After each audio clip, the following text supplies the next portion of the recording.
take a look at the minutes real quick.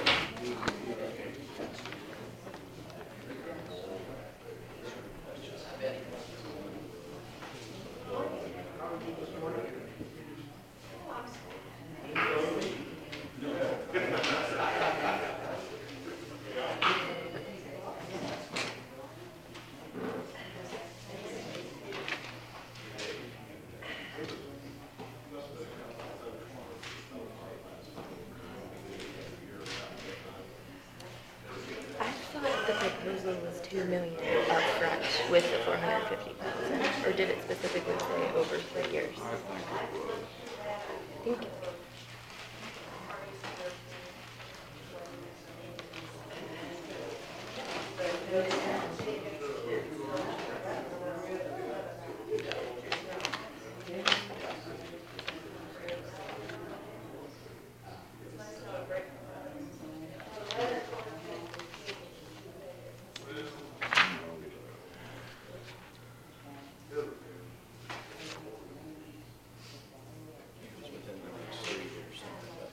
Yeah, I was thinking it was 400 and then the 2. It's towards the back, I think. Obligate to LMI, estimate $2 million over the next 3 years. Oh, okay. I'm sorry. Yeah. Build 2 greenhouses. Okay.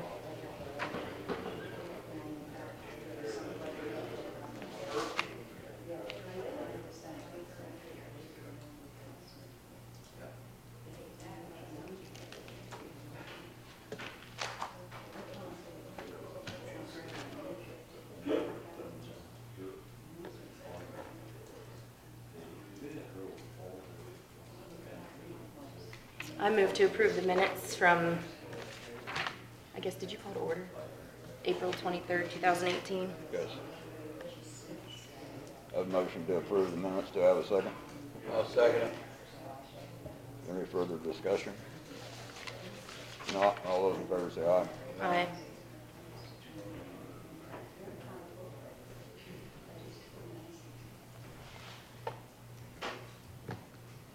Okay, Eric, you're up first.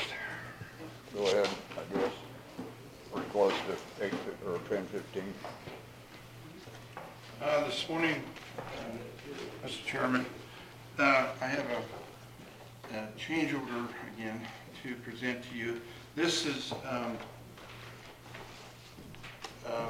first of all, it is the electrical. There's 3 electrical panels in the where the washer and dryers are, and they are wired in properly.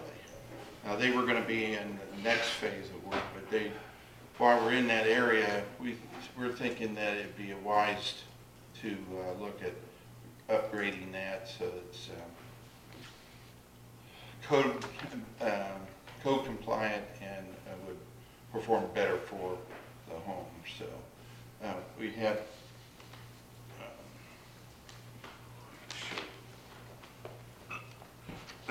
that's the first item. And then the second item is in the soiled laundry area, there is a ceramic tub that's in there, and behind the tub is a hole that's about this big that they had to break into the wall to get access to the plumbing that's in the wall. And now they've got to either take those blocks out, or the face of those blocks out, and relay them back the way it is, or we can cover it over with a sheet of metal, stainless steel metal, to fasten the plumbing to. And so what we're proposing here is a stainless steel shield behind that sink or tub, and then he can fasten the plumbing fixtures for that sink to that. Right now, there's nothing fastened to. You either have to, like I said, put a block in. What's it fastened to currently? There's nothing there. He had to break through the wall to get to the plumbing. The wall that was holding the plumbing fixture on, like the flush valves and all that, he had to break through that wall to get to the plumbing behind it that was in the wall. And so there's nothing there to fasten anything to fasten the new fixtures to. What were the old fixtures fastened to? It's a block, And the block is gone? yes. The face of the block is gone. Because in the process of building the building, they run plumbing down the cells of the block. So to get to the lines that were leaking, he had to break the face off of the block to get to it. And so now there's nothing there for him to fasten anything to. So either we parge out the, Are these panels removable so that in the future you can access the plumbing? yeah, they'll be fastened in such a way that, and we're, street has already gone, that's not part of the contract, but street has already gone in and taken care of the plumbing in the wall so that it won't leak. But those of us that live in environments where we have hard water, it eats up pipes. And those pipes have been in there since mid-60s, so.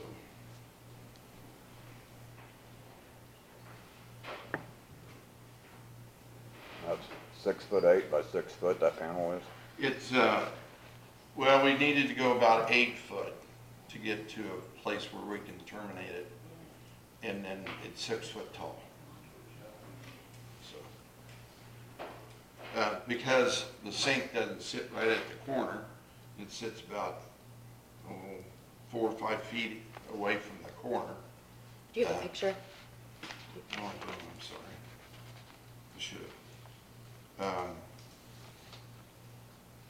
I do have a floor plan I can show you. That help. Yeah, I just wondered what was the original plan for this, or you're just saying they found a leak, Well, and so. the original plan was the next phase we were gonna, you know, if you elect to go to the next phase, we would take care of things like that, but It wasn't included in this. it wasn't included in this phase. And so, But it was leaking. yeah, it was leaking, and he went in and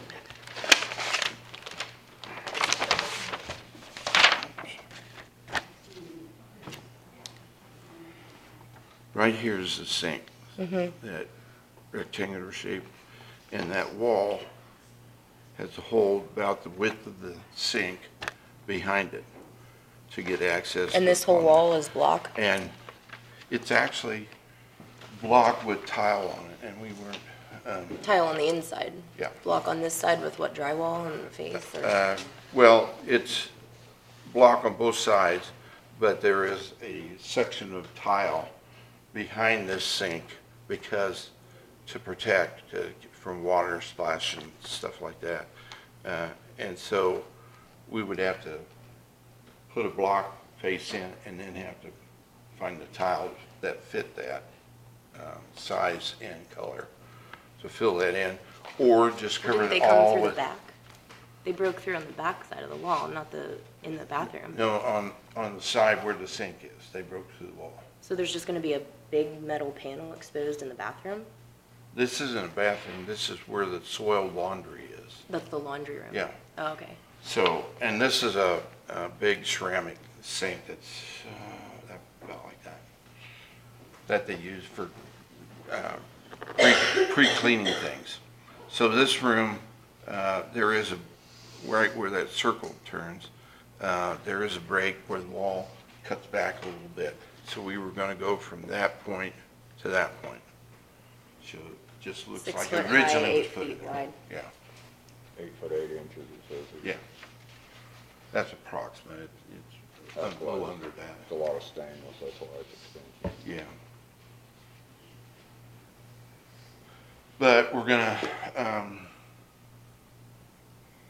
use the proper molding around it. Does that to go keep on the it tile then, or are you Yep. removing the tile? On the Goes over tile. And that's to make that as watertight as we can get around it. But it'll be to where it could be removed later on Yeah. if you had to work on I would rather do that than to go back and put block in there and then eventually. Well, yeah, if Well- you can remove it, that's, Your labor cost is gonna eat that up real fast, to do the block and the tiles, so. so this remove existing one-phase panel and install a That's, yeah. back to the first part, Yeah. install a three-phase panel, or what is the, That's to bring it up to date with what is in the building now. See, originally, the panel work that was in the laundry, or in the dryer and washer area, they're just separated by wall, and the panels, there's two on one side, one on the other. They have been it says, kind of cobbled together. it says install 30 amp receptacle and plug for three-phase dryers. So they are Right. three-phase dryers Yeah. currently, but they're connected to a one-phase panel. So why was this not part of your proposal with the entire portion of the electrical upgrade when you went through this to say what was necessary? Well, the entire electrical upgrade wasn't all in phase one. Yeah, it wasn't a complete electrical upgrade. So there was some that was in phase two. and- So how many and more then of these phase two options are gonna be brought before the commission for these change orders? I can't tell you right now, I don't know. What they would like to have it taken care of now, I think it would be to your benefit to have it taken care of now, because the prices would be less now than in the future. Well, we can say that But- about all of them. So I'm asking which, if this is necessary because we have three-phase dryers running off of a one-phase panel, what else? What other situations? I mean, you have the full write-up. You have all three phases of your work for this entire project. What else are you bringing to the table? I mean, is this just gonna be one at a time like this every week? Or what else are you bringing to the table that shows that we have this sort of a deficiency that you're gonna recommend is absolutely necessary like this? This is, I can't say this is absolutely necessary. I mean, you could put it off and do it later. I'm saying this is probably the best time to do it while they're in that area, while the electrician's in that area. How many more of these? The only thing I do, we're still working on that, the expansion joint covers. I am having a great deal of trouble finding any thinner than what I had specified. So we're working on that. I'm calling manufacturers, asking if there's a possibility of making a custom piece. So that's one that I'm aware of, but I don't. Yeah, I think while they're Anticipate. there working, it's not gonna be any cheaper later on. No, and if it's gonna be what's happened is, the supply is going to, for like the appliances on the other side of the wall, it's going through the panel for the appliances on this side, and then turn around and going over there. That's illegal code-wise. And, So it is illegal, the way it's set up currently? It's against code. yeah, if you had a code official here, they could make you change it right now. So that goes back to my question, what else are we looking at in the entirety of your plans that reflect this same scenario where it's? I don't have my engineer here, so I don't know what others was on the list. So how do you pick this one above all others? This is the one that they complained about, Who? the staff, Who? the staff What staff? of the nursing home. What staff? What staff? What staff came and said there's a three-phase? Oh, Greg Babcock was worried about that, so we called the electrician over. He looked at it and said, yes, that's not according to code. I asked him to put together a price, and we're here. If it doesn't meet code, somebody's gonna find it eventually. That's Well, why it my could be a- question is, what else are we looking at? And in I that can't same answer scenario? that question. I don't know how many, You don't know of anything currently that they found. no. Is this and exact change in your draw up in phase two? We never did any plans for phase 2 yet because you stopped us. No, you had an entire We proposal had with 3 a- phases. Yes. An estimate. But there wasn't any in-depth work on that. We said these things need to be updated in this area and in this area. Specifics, we hadn't done that because you stopped us. We paid quite a few $1,000s for those I know. plans you did, and if you're saying there weren't any specifics in those plans, I'm a little concerned about how much you got paid. Well, I'd stand before you if anyone could have done it cheaper. Well, I think there are 2 changes that need to be made, so. I'd move, accept change orders, whatever the number it is, 6. Total amount of $4,076.15.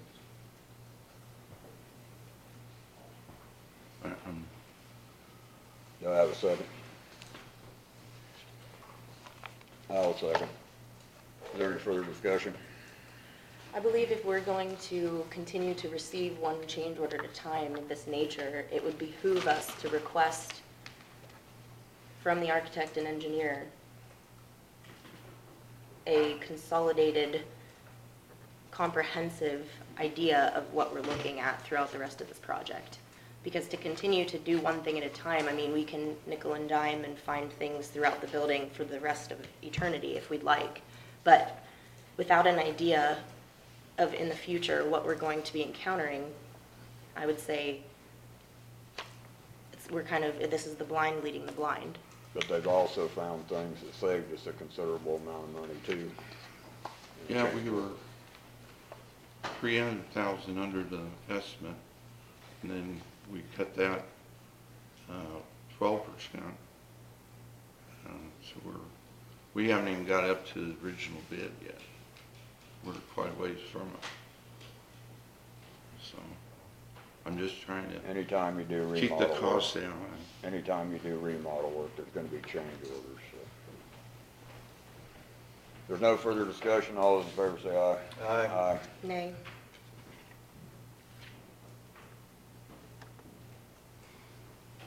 I just need all 3 of those signed, and then I'll go get the contractor's signature form.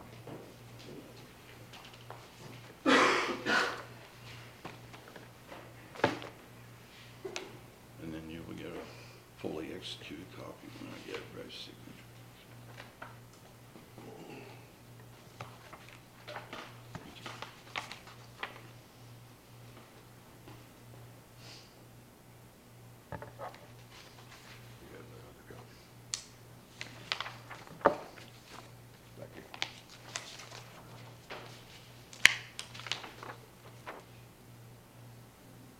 Try not to bring any more.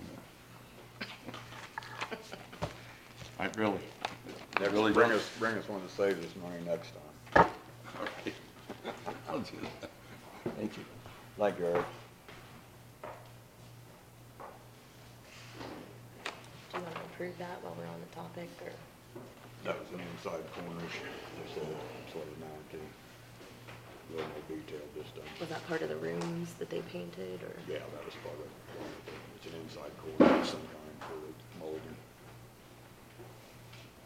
Did you read that?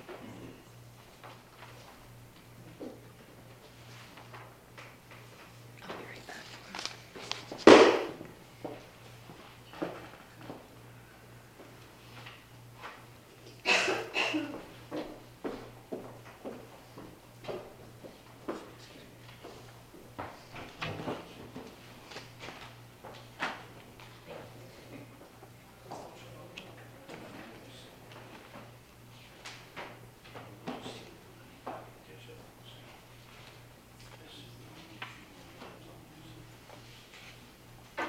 Jim, you can come on up, we'll wait till Alexis gets back, but.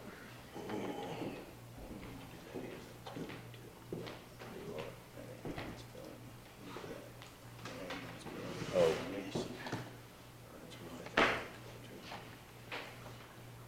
Today sometime, end of the month.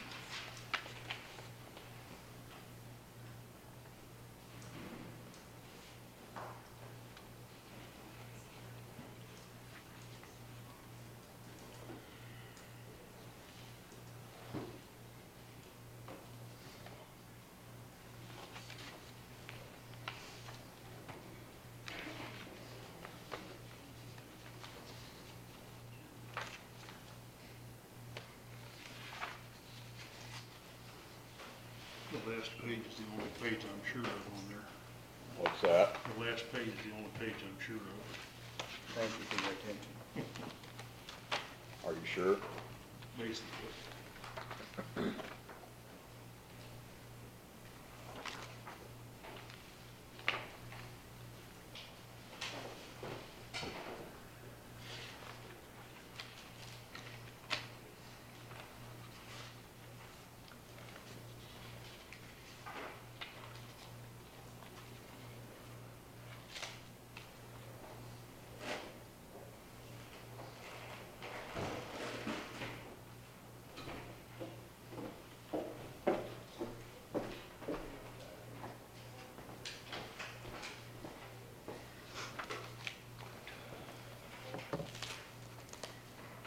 Okay, do you have something you'd like to discuss?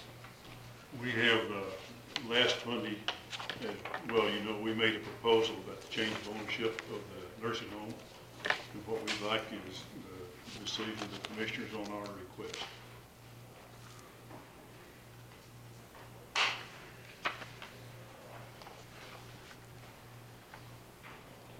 I guess the first question I have is, what is the advantage for you owning for us giving you the building site and the land and the buildings? It accomplishes the thinking that we thought the community had presented last fall, that gets the county out of the ownership business of the nursing home. I guess my concern would be, I think the county is always going to be responsible for aged people, you know, a facility. And I guess my concern is that I would hate to have the county give it to you and then turn around and have to buy it back. That would be one of my concerns. I guess my feeling is I think that needs to be discussed a little bit deeper. I think we want out of the nursing home business in a way, but I'm not sure we want out of, I think we need to have the facility available in case we need it. The other thing is that if we move to a different type of a different type of setup for the health care of those elderly residents, such as greenhouses that we've talked about, or what other things, we're going to need that building for use for the county. I don't think there's any doubt.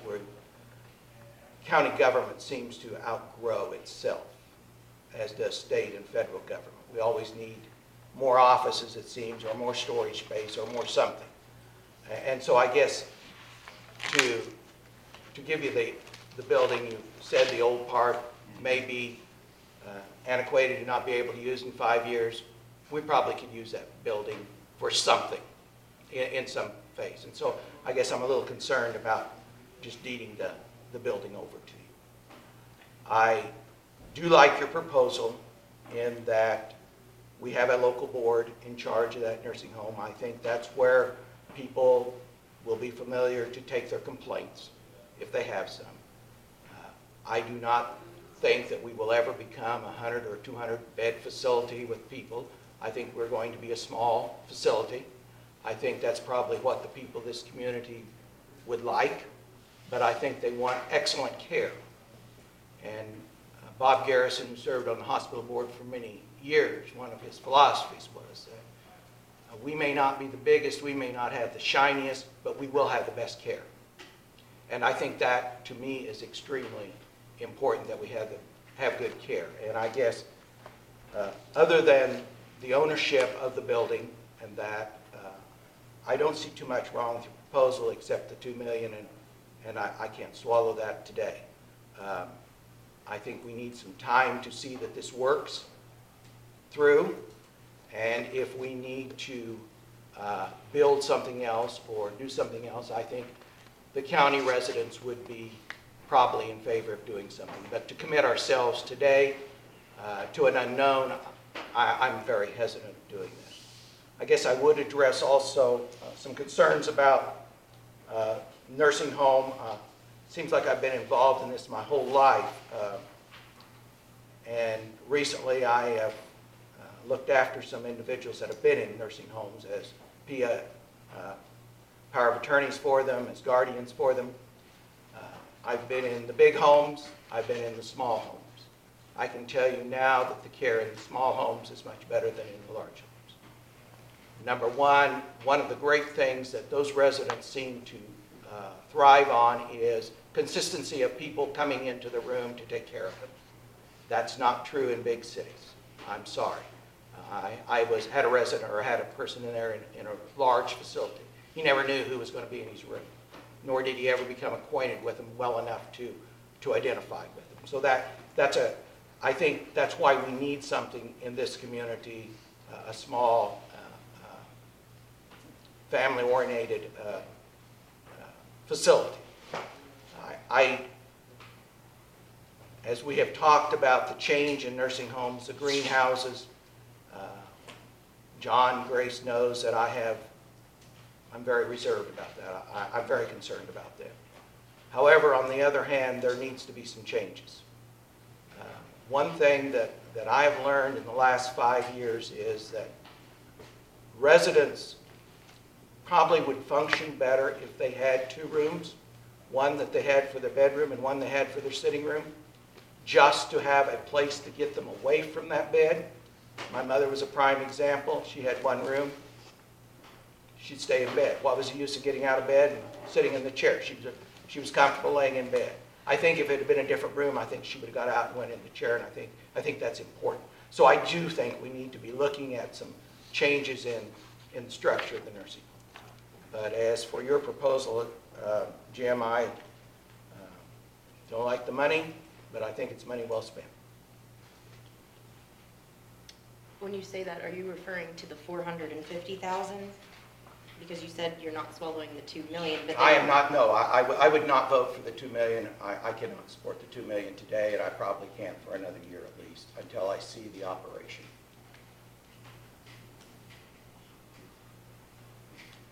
But when you say that, But I'm very concerned about giving the buildings away. but when you say that you're in favor, you're meaning of the 450,000. I think I can support the fact of setting up a nonprofit, a local nonprofit to support that nursing home. Yes, I do. And if we're going to own the building, you're going to allow that nonprofit board to be self-appointed? I didn't say that. I said I think there needs to be some discussion about that building. Now, how that involves, I don't know.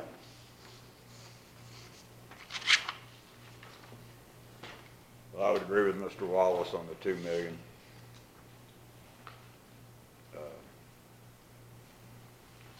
I'll take a local not-for-profit over a big corporation any day.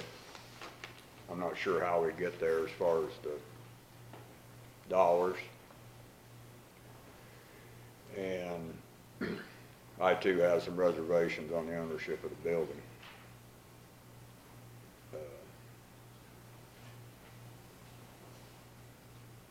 Would I like to see the county get out from under the building? Yeah, I would. I definitely would. But I think that, I guess for me, I think that's something for a later day. I'd like to see this thing get up and going, and then let's take a look at that. I don't know how we get there today without some more negotiations.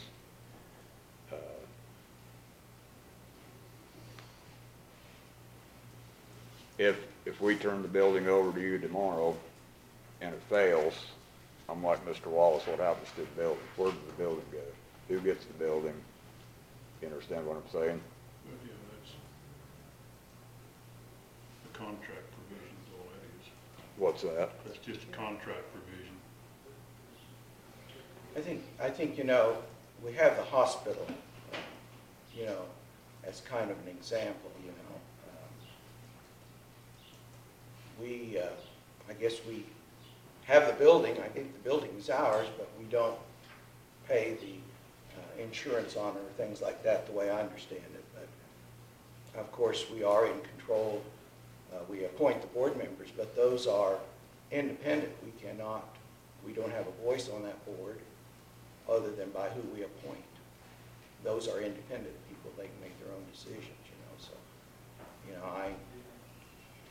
I don't know. I guess there's some discussion. I'm with Terry. I think we need to look at this a little more, and I'm not sure how we get there. I think that, if we can get a not-for-profit going to operate the nursing home, we qualify for more grants by far than anybody else is going to.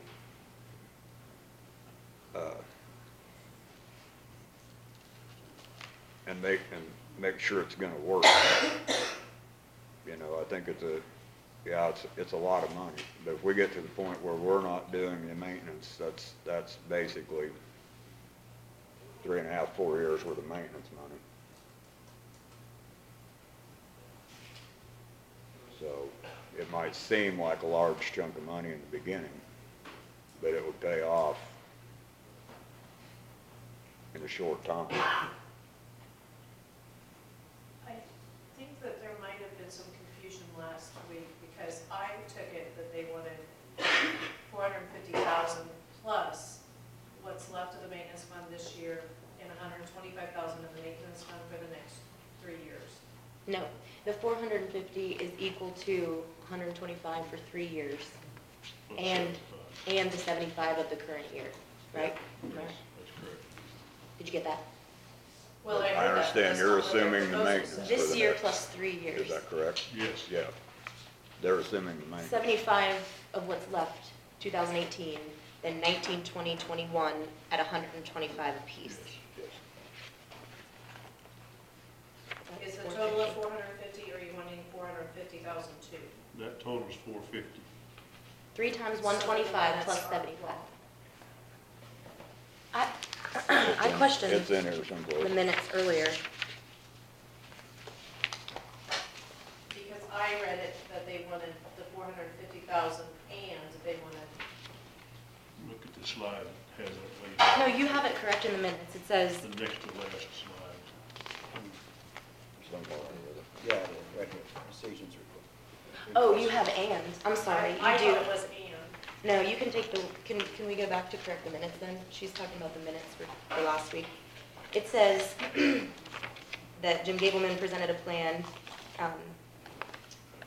requesting the following amounts from the county: 450,000 to purchase the current business operation building and provide working capital for the organization. 75,000 remaining allocation for 2018 and 125,000 for 3 additional years to continue funding the maintenance of the existing building. Actually, that still reads correctly, but I see you put the and in there Yeah, I because you thought it meant, was and. it still reads correctly though, if you know what the proposal says. But you were saying 450,000 and provide, why don't you just put to provide working capital was the 450,000. Maybe, can we change that? I move to correct the minutes under nursing home, changing the word and to to. Do you read it as a revision, or can we go back and correct it once it's been approved? Well, I can go ahead and make a motion, because Okay. I would rather have it right, All right. because if I misunderstood. Yeah. Do I have a second? We're going to strike and and put two. Correct. I'll second. Have a motion and a second. Is there any further discussion? If not, all those in favor say aye. Aye. I guess so you're wanting the 450,000 right up front, right? Yes. Yeah. So that means we would have to draw it from the web board, because we do not have that kind of money. Correct. Correct. You understand what I'm saying? Yeah, I understand. Yeah. I mean, we can give you the Yeah. 75,000 is there, but the 100 and the other part is not. The other question we have is, we are presently paying property tax because we lease the building, so we have income. I guess that's one of the other things, as that ownership of the building, if it stays with the county, about the property tax, and I visited with Dawn a little bit one day. I mentioned it to her, and I don't know that you've talked to Rhonda. Have you talked to Rhonda? I did, but ask me your question again, so I make Okay, sure I answer correctly. The other, if we allow them to use the building free, You mean absorb the property tax? Or, Would the property tax just go away since Or we're, not for profit? No, she believes that it would still be taxable, and even if they sold it, they still have to file for a tax exemption, and there's no guarantee that they would qualify. And I was gonna call Ellsworth to see, because there's a clause, I'll just be honest with you, I don't know how they got the Finch Theater to be exempt from property taxes, and I questioned that when I took over as manager. Because there's a clause in the state law that says if you are income driven, so you earn income, you have to pay property taxes whether you're not-for-profit or not. So basically what Rhonda said was she couldn't offer any guarantees, they just have to apply and see what happens. Because that state board of appeals is who makes that decision. I was going to, though, call over to Ellsworth and see if the Wilson and the Ellsworth ones were taxed, and I didn't get that done last week. Because I think Good Samaritan is a nonprofit, it is.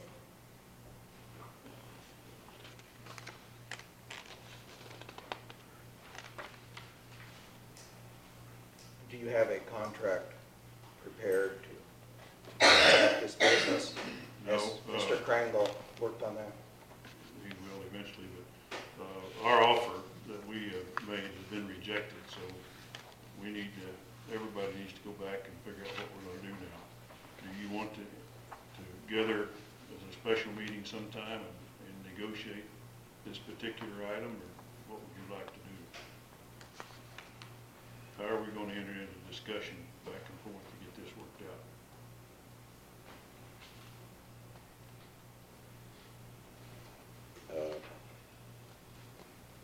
Well, I see this as taking more than 20 minutes. yeah, it's gonna take time. We're either gonna have to block off a considerable amount of time at a meeting or do something special.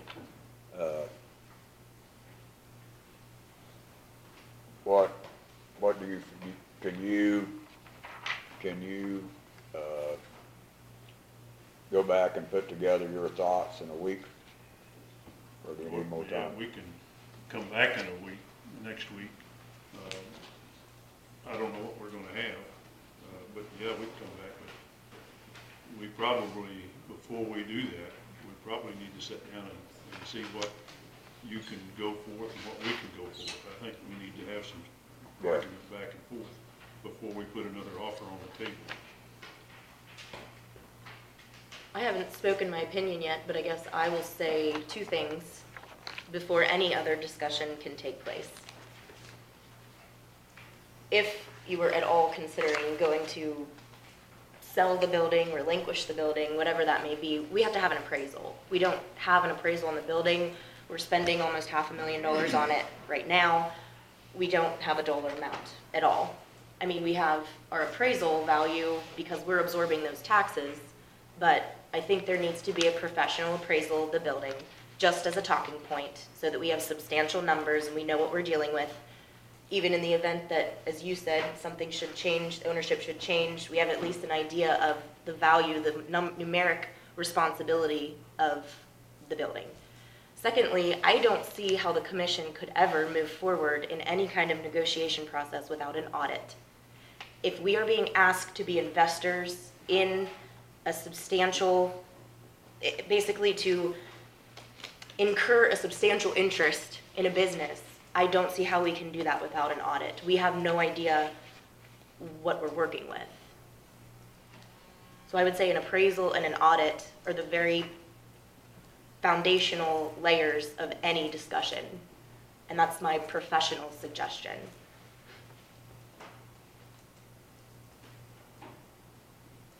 What are you going to audit? They're not established yet.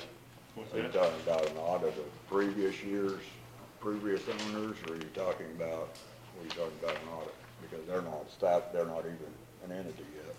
I'm talking about an audit of the current owners, an audit of the financials of the previous years.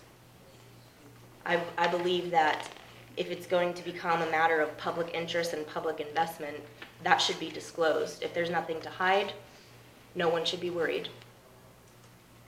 It's a current state of Lincoln Manor Incorporated.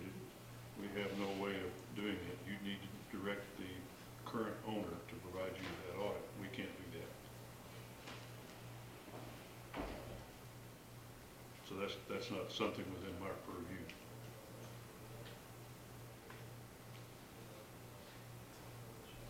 I believe your statement to me, Mr. Gabelmann, at the town hall meeting was, without an audit, we can throw numbers back and forth all day, and it's just fluff. I agree. I don't disagree. Even with an audit, you're gonna have plenty of room to move around. But- Well, and the way I understand I'm not it- the one that can order that audit, because we don't have a dog in the fight yet, until such time as we have an offer on the table that you've approved it.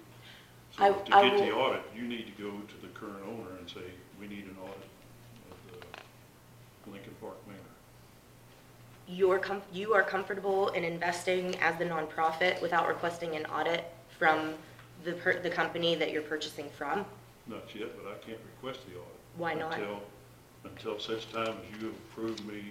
You don't need us. We are investors for you. You're the purchaser. We're not the purchaser in this scenario that you proposed. That's right. So we are third-party investors. That's not the same as being the purchaser. The purchaser is the one that should be doing due diligence. As a third-party person, you would not be eligible to look at that audit under our non-disclosure agreement. The non-disclosure agreement that's between you, That's and right, if that's, that audit would be part of that, so as a third party, you can't see that. So that argument won't work. so if you're you making the provision that you would agree with a non-disclosure, and you wouldn't want to disclose to your investors. I'm not making any agreement to that. Well, that doesn't have to be, like you said, it's just a matter of a contractual line in the contract. Yeah. But it's your contract that has to do it, not mine. You have to order the current owner to provide you with an audit. If you want an audit, that's where you get it. We're not the purchaser. If I want an audit, I get an audit with a non-disclosure agreement, and you're not going to be privy to those information. You would prefer a non-disclosure if it was you that was I don't have a being choice. audited. I don't have a choice. So now you're speaking on behalf of the seller? The seller has indicated that he will not move forward without me signing a non-disclosure. He's provided me the non-disclosure form. Yeah, I don't think we have a Pretty right, specific. I don't think we have a right to order. We have every right to ask, and they have every right to refuse. And in that scenario, I don't think that it's a healthy investment. But I guess has the board reviewed the audit? No, Have you reviewed an audit? I don't Have have the an books been open to you? No, because right now we are a non-interested party. We have given you a proposal and you have rejected that proposal today, so we've got to go back and either open up discussion with you or however you want to do that before we get back on the table. Right now, we're off the table. I think that, We file a Medicaid cost report with the state of Kansas that is audited, so we'd be happy to provide that. Which is what That's public record. what percentage of your income? Pardon? Which accumulates to what percentage of the total? 100%. Private pay is included in your Medicaid Yeah. audit. Yeah, they include all costs. Yeah. It's a public record. I'll ask you, Les, because is that good enough? The Medicaid, or the auditor you're talking about? Cost reports? I would have to look at it. I mean, I would like us to have a Are discussion you- over that as a group. Are you in favor of trying to do something with the not-for-profit? Or are you against trying to do something with the not-for-profit? I'm just trying to get a feel. I believe a nonprofit is a great idea. I would think that if a self-appointed board creates a nonprofit, that they would also have other investors, be it themselves or another party. That's typically how how the transaction goes in that sort of a situation, unless you're being government subsidized, which is what we're talking about. And the financial report that I saw that was prepared, I assume, by the current owner, given those numbers, if you do the math, that $450,000 is not going to go very far. That is a concern.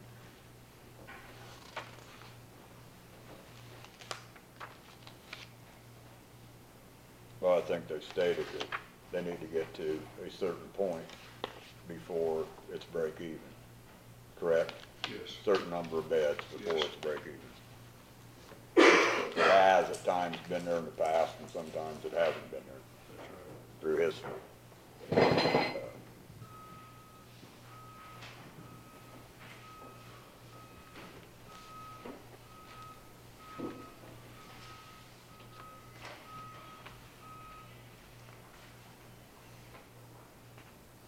I guess I'm wondering if the nonprofit organization is willing to employ the current owner, what is going to change? Again, as I indicated Saturday night or whatever it was, that's not something that I can talk about yet until we have approval to do this. I can't what if forever. I can what if buying the Dodge pickup, and I know I'm probably not gonna do that because I've been buying Fords all along. That's a what if statement that You poor man. there's nothing I can do about it. Well, that's, you know, when you dirt poor old dirt farmer like that. So I can't answer what if questions. And that's a what if question. Do you not think that that would be something of grave importance when we're talking about $450,000 and that your group running the nursing home with no additional capital given from the county? Not until such time as we get approval to enter a bid to buy. We don't have them on the table right now. I've been rejected. So now we need to figure out, do you want us to come back? Do you want to enter into discussions first to try to work out a proposal? What's your pleasure? I think that,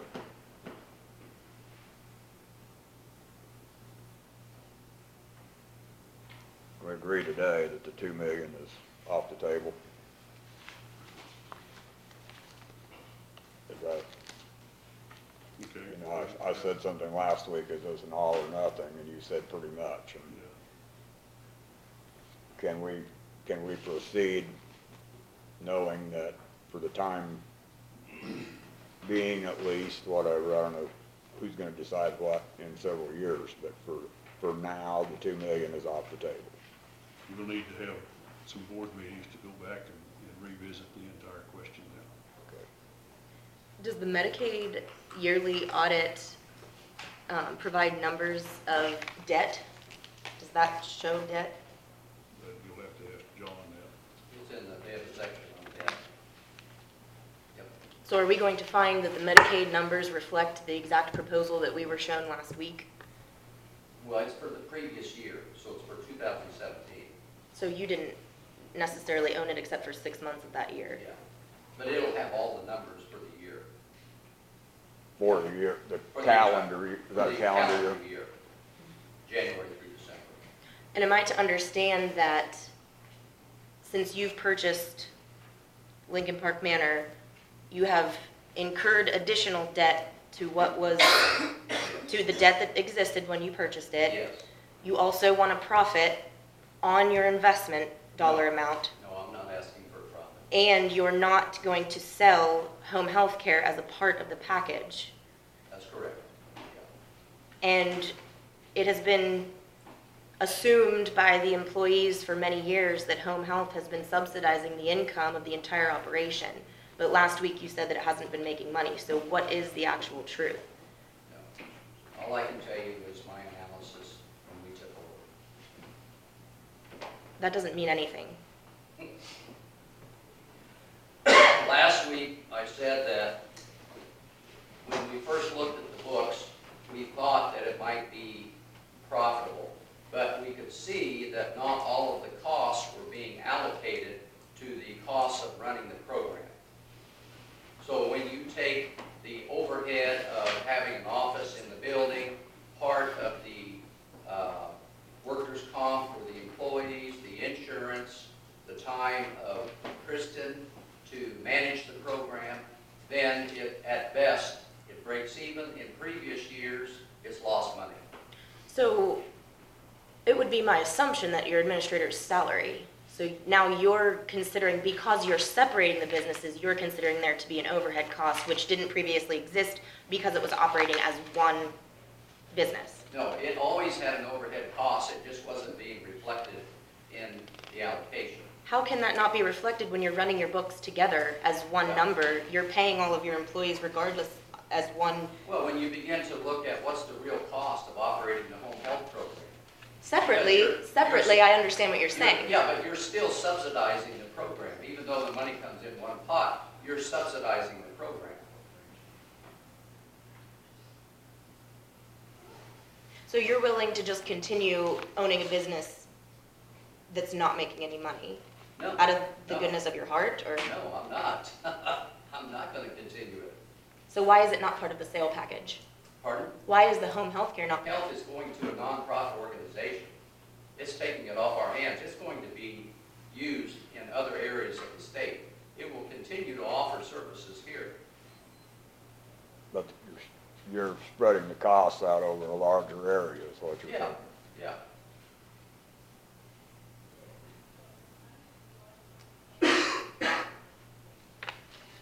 Why don't you guys go meet Jim? And I don't know if you can set up a meeting this week. We'll see what, yeah. And then get with Dawn.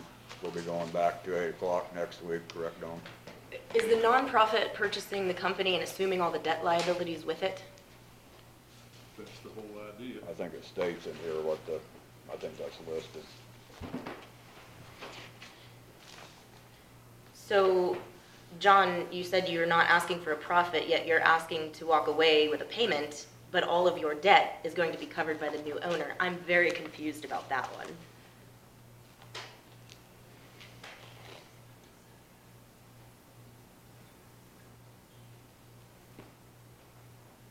If this deal moves forward, it's gonna take a little bit of time to accomplish all this.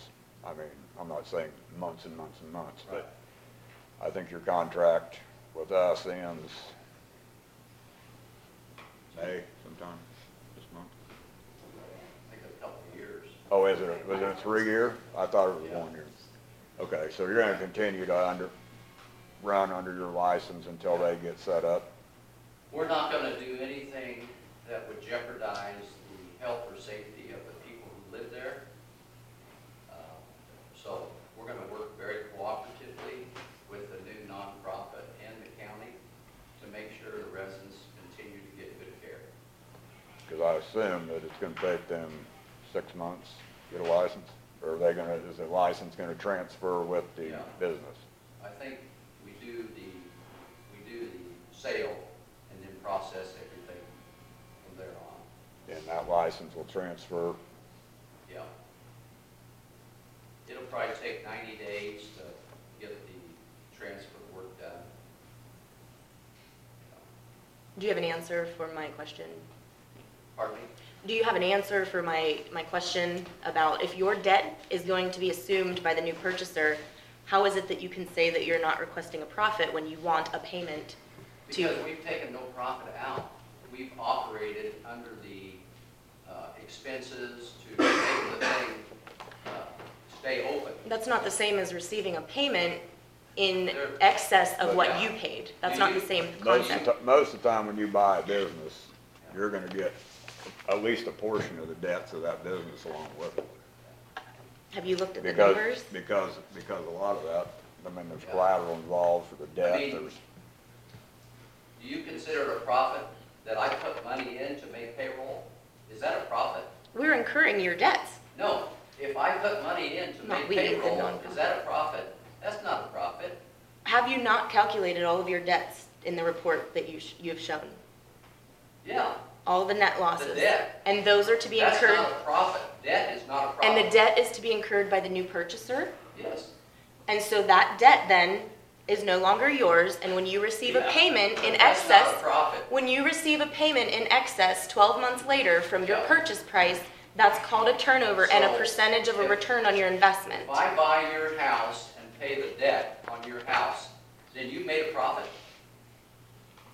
I think your non-disclosure is hiding the number potentially that you Oh. paid and that you want to be paid.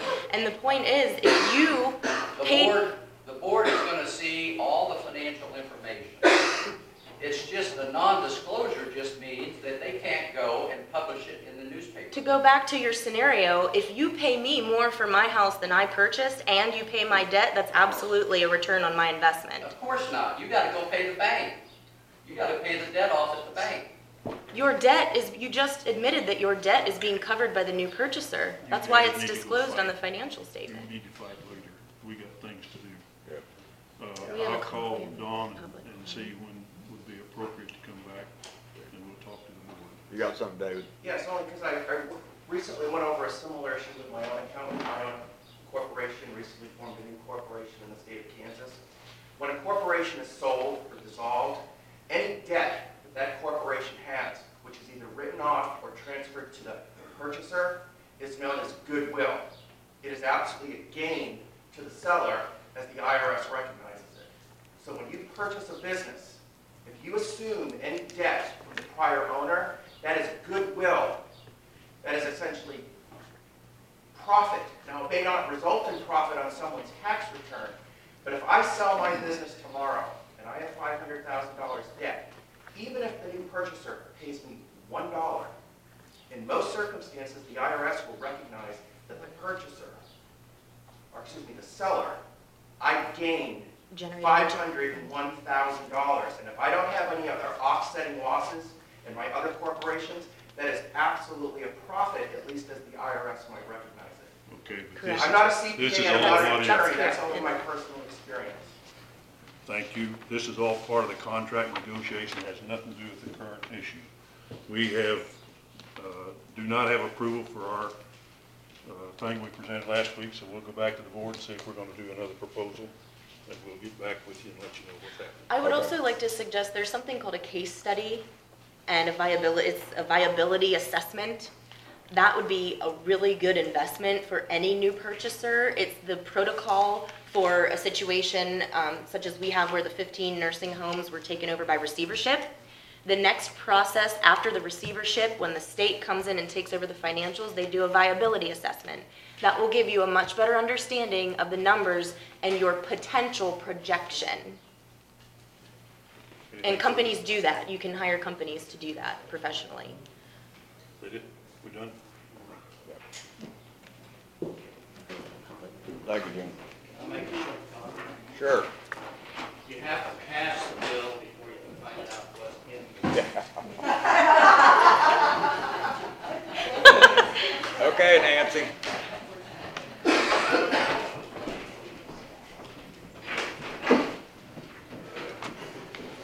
My presentation concerns the current proposal and state law. If any folks with the nursing home want to stay and listen to it. No, they just want their 2.5 million. No questions asked. I think you're up, David. Thank you. Good morning, and once again, thank you very much for the time. I know you're very busy, and I really appreciate it.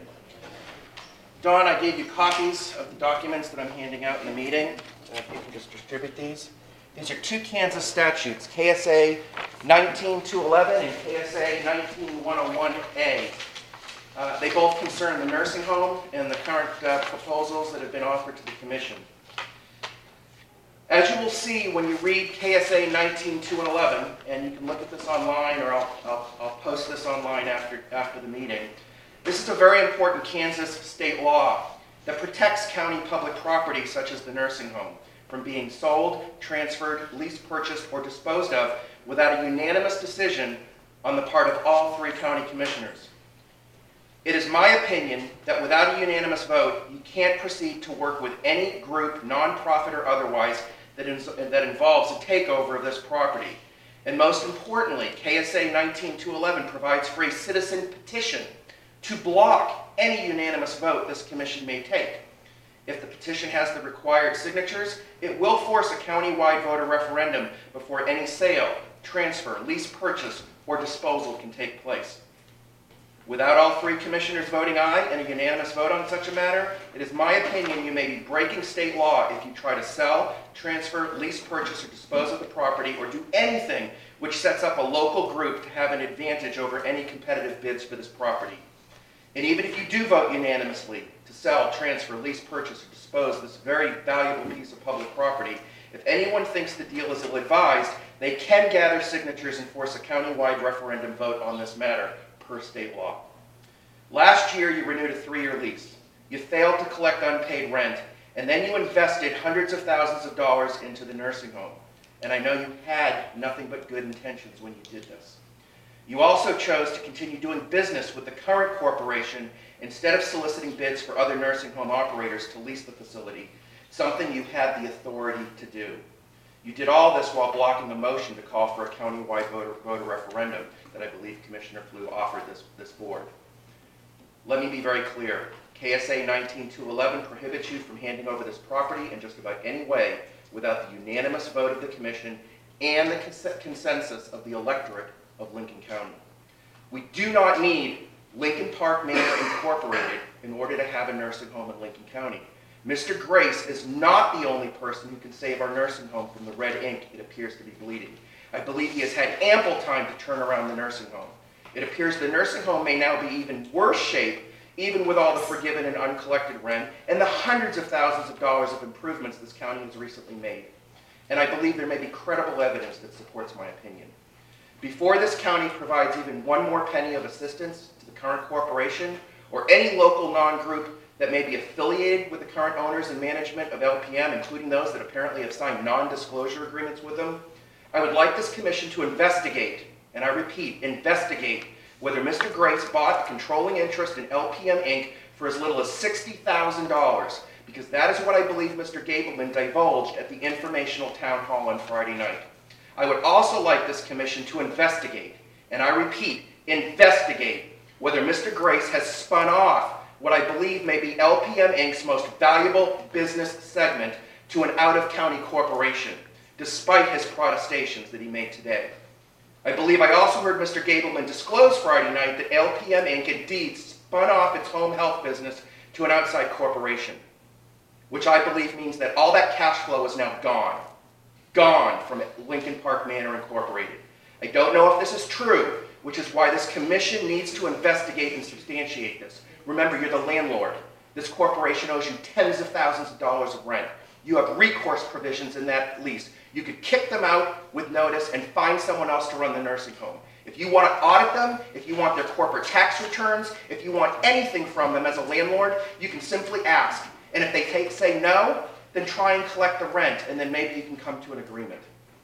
It is next to impossible, in my opinion, for a nursing home to survive alone on Medicaid reimbursements for patient beds, let alone when you can't keep the beds filled.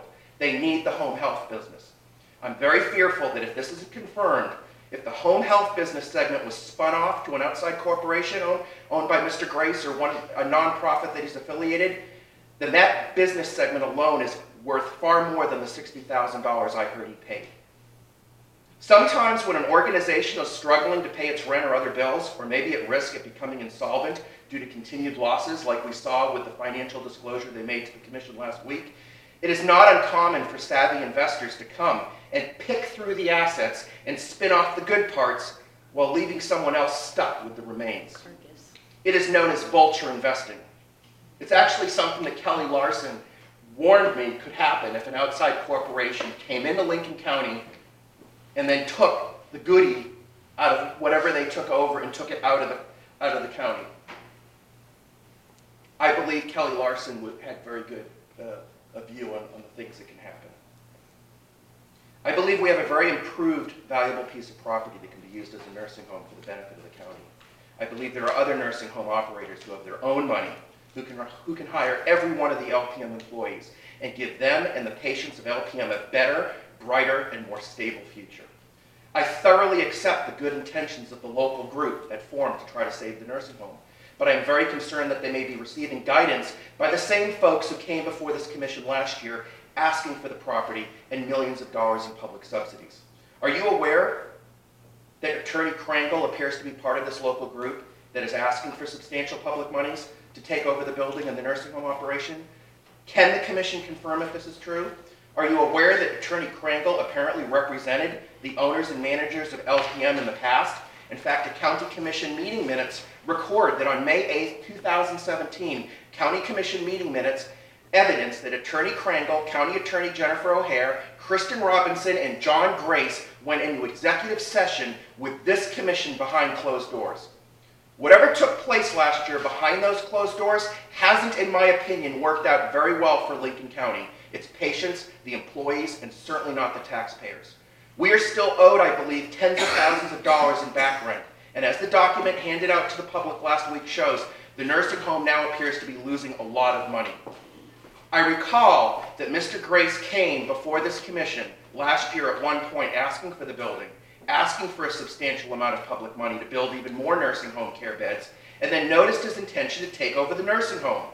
Isn't anyone finding it a little coincidental that now a local group of citizens who lack any experience in building or running nursing homes, or apparently doing diligence in a company that they want to buy with other people's money, is now asking for what seems to be almost the exact same thing? And Mr. Grace may be providing guidance or assistance with this new effort, along with Attorney Krangle? Last year, I recall the two of you let motions die to call for a countywide voter referendum. And then you voted to do a 3-year lease with these folks when they were nearly a year behind on rental payments. I suspect that executive session dealt with their financial situation and the issue of non-paid rent, and I'm going to guess probably involved Mr. Grace's intentions and plans to take over LPM Inc. shares as well. And I fully believe that whatever led you to decide to renew the 3-year lease, you did it in good faith, and you only had the best intentions for all of us. I'm assuming that a majority of the commission believed Mr. Grace could turn around the nursing home. If not, then why did you vote to renew the lease for 3 more years? I believe you believed whatever you were told. How is that 3-year lease renewal working out for all of us? At the same time these deliberations were apparently taking place behind closed doors in an executive session, the commission was being urged to do an assessment and an RFP to get other nursing home operators, including nonprofits, to take a look at becoming the new tenants of the nursing home, or possibly buying the property with their own money. And Commissioner Wallace, your arguments about owning the nursing home are valid, and I respect them. There are pros and cons, and I think they all should be considered. I also remember that my wife and I wrote a letter to this commission urging you to do the same and to obtain financial statements, perform credit checks, and other information with the current owner-managers before renewing any long-term lease or investing any more public monies on their behalf. Most landlords do these things, by the way, when they renew leases, let alone to a tenant that is months and tens of thousands of dollars behind in their rent. So in any case, it's highly likely that no matter what you do with this nursing home property, the voters of this county expect you to do better diligence and obtain their consent before you act again in any way. I believe anything short of doing a third-party contracted facility assessment and request for proposals, otherwise known as an RFP, with a full national marketing and solicitation of bids for reputable and experienced nonprofit healthcare operators will be met with a lot of resistance from Lincoln County voters. And as I said, with KSA 19211, it will not be your discretion whether or not this goes up for a vote or not. If the current group of local residents or John Grace want to compete with their own money, the more competition, the better. Come to think of it, I kind of recall that this is exactly what Commissioner Flew tried to get you to do last year. By the way, you may not be aware of this, but Commissioner Flew has an MBA. Yes, that is a Master's of Business Administration. Did you know Commissioner Flew has an MBA? Did you? So I would respectfully suggest that should Commissioner Flew ever suggest things like doing background checks, credit checks, requests for corporate tax returns, financial fitness statements, including balance statements and statements of cash flow, trial balances, proof of income, bank statements, or any bank letter of references from any real estate developer or facility operator who makes a proposal before this commission in the future, I respectfully suggest you give her suggestions the respect they deserve and perhaps second more of her motions. If Commissioner Flew suggests again that we hire an outside independent, non-conflicted firm to do a facility assessment and RFP and help get this building either sold or at least find ourselves with a better nonprofit corporation that has enough money and expertise to turn this around, I suggest you give her suggestions the respect they deserve. I will also add, the Lincoln County Economic Development Foundation currently requires more diligence and more financial disclosures to get a $500 grant than it seems Lincoln County requires before dumping $500,000 to indirectly help a for-profit concern that owes the county tens of thousands of dollars in back rent. I would respectfully suggest that at minimum, you follow the same disclosure rules that the LCEDF requires before handing out $1 more of public monies to any third-party group that wants our money. And let me assure you, if any group came before the LCEDF asking for millions of dollars and answered even one of their questions by saying, we can't tell you that until you tell us whether or not you will give us any money, I know the LCEDF would politely show them the door. I would respectfully ask that you do the same. And I was heartened by some of the questions all three of you asked today. I appreciate that.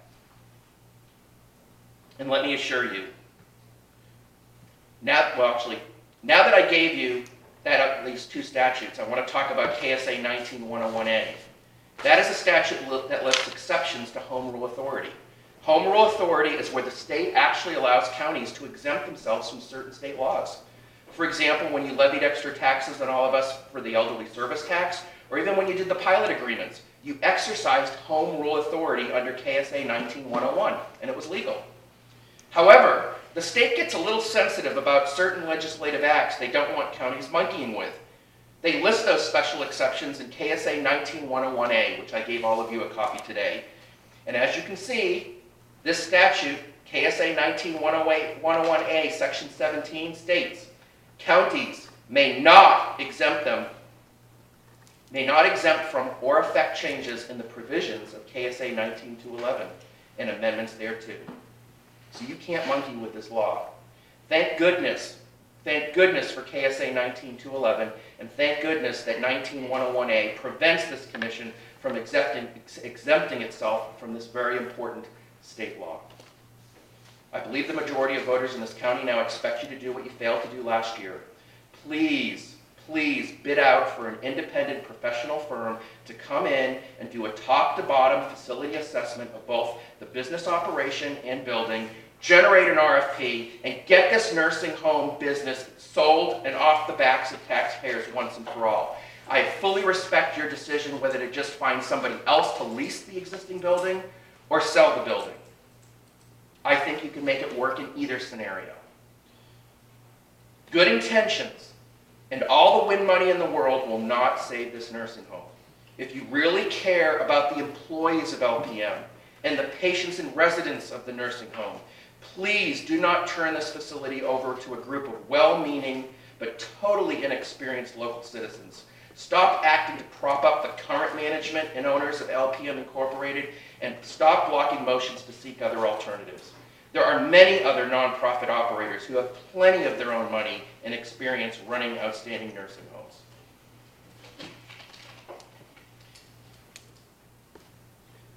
Please motion, if not today, to bid out an assessment and RFP to a qualified independent professional nursing home specialty firm that works to advertise, solicit, and find buyers, including nonprofits, for nursing homes, including those that have trouble maintaining their own buildings or even paying rent. And if you want to offer assistance, offer a renewable grant to offset their property taxes. Something I might add that you already do for the current managers and owners by paying their property taxes every year. But instead of giving something away for nothing, you could require a new nonprofit nursing home operator to provide shift counseling and even to provide the Meals on Wheels, which they could easily do with their full-time, 7-day-a-week state-regulated kitchen. That, I might add, would allow you to cut the elderly service tax by up to 70%. It could be a win-win-win. The new nursing home operator wins, the public wins, the employees of LPM win, the patients win, and the taxpayer wins for once too. Finally, I would like to, this is just my last half a page. I want to thank the commission for listening to my concerns last week about suspected unlawful conduct on the part of the Lincoln County Attorney. Whenever there is a serious question about lawfulness on the part of the county or any one of its officials, and this is brought to the commission's attention by any individual citizen, let alone a sitting commissioner, the commission must, in my opinion, exercise prudence and act with diligence to make sure it is conducting itself fully within the laws of the state. It is not just a violation of the Kansas County Commissioners Association ethical conduct principles when you block motions to report suspected illegal conduct on the part of another elected official. It is my opinion that it may also be a maladministration of your office and constitute official misconduct when you block motions to verify that the county and its officials are complying with state law. You have a duty to report on suspected unlawful conduct. I'm assuming that you've had time now since last week to read the synopsis, background, and recitations I provided last week, and that you've had time also to review KSA 45-4301A through 75-4306, which includes KSA 75-4304. Before I ask the commission to make a motion to report the county attorney's alleged conduct, I want you to think about it. Think about what it means. I sincerely hope that at minimum this commission will think twice before approving one more $4,612.08 service contract payment to the O'Hare Law LLC. Even aside from the allegations of conflicted contract making, the idea that the county would approve payments for invoices like we've seen is a scandal in itself. There are no receipts for utility expenses. There has never been an itemized or substantiated use of miscellaneous office supplies or office equipment, and it is uncertain what half their rent really is, and above all, no one but Jennifer O'Hare and the O'Hare Law employees know exactly how many hours each month they are spending on county business. Today, it is my hope that two of you who have been blocking motions to seek an opinion from the State Attorney General will finally perform your sworn oaths. It is my hope that you will conduct yourselves accordingly. It is my hope you will properly administer the duties of your elected offices. It is my hope that you will follow the Kansas County Commissioners Association Ethical Guideline Principle Number 1. It is also my hope that you will report the suspected unlawful, conflicted, no-bid, orally made contract making and participation misconduct of the county attorney to the State Attorney General post-haste. I am happy to discuss any changes you would like to the synopsis, background, and recitations I previously provided the Commission. This doesn't conclude. Otherwise, I am hoping that one of you today will make the following motion: to refer Mr. Gerstmann's synopsis, background, recitations, and included evidence to the State Attorney General and request a legal opinion and/or enforcement action in the matter of alleged, conflicted, no-bid, orally made contract making and participation on the part of Jennifer O'Hare, Lincoln County Attorney, and the O'Hare Law LLC firm as it relates to KSA 754304. Any takers?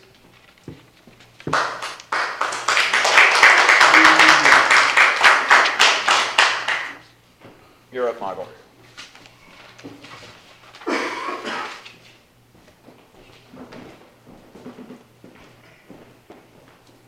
Morning. Morning. Hello.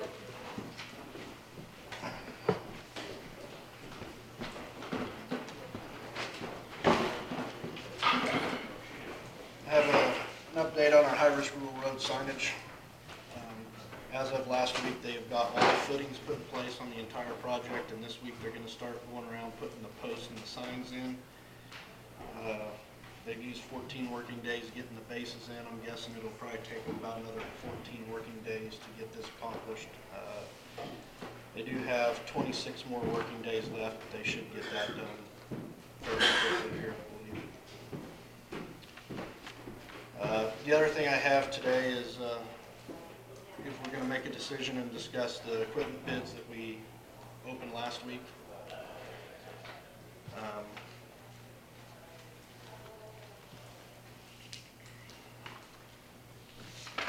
did copy for each of you there. Those were the bid specifications that we sent out and requested for each piece of equipment from each company. Did you notice that the private bids that you obtained were better than the ones through the purchasing alliance? Turned out pretty fair. One major discrepancy that I did find in the bids that did not meet spec was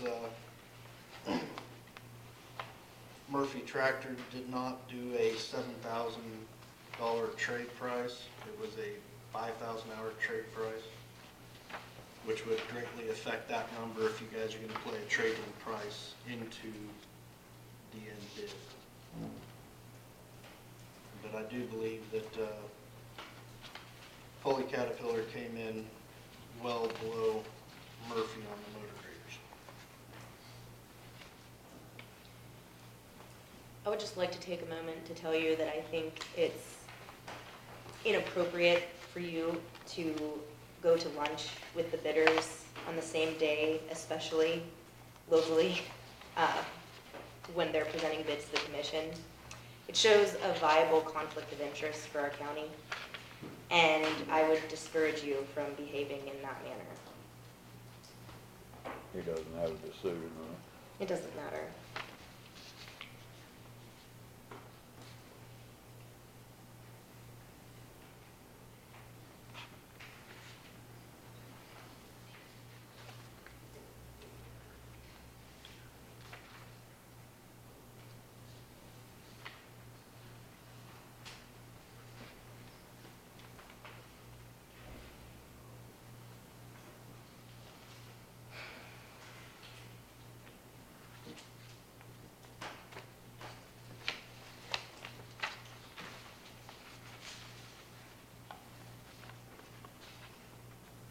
you have a recommendation?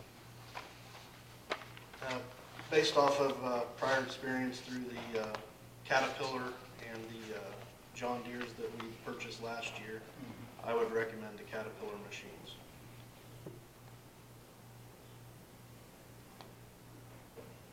And just All like in three. discussion, The backhoe too.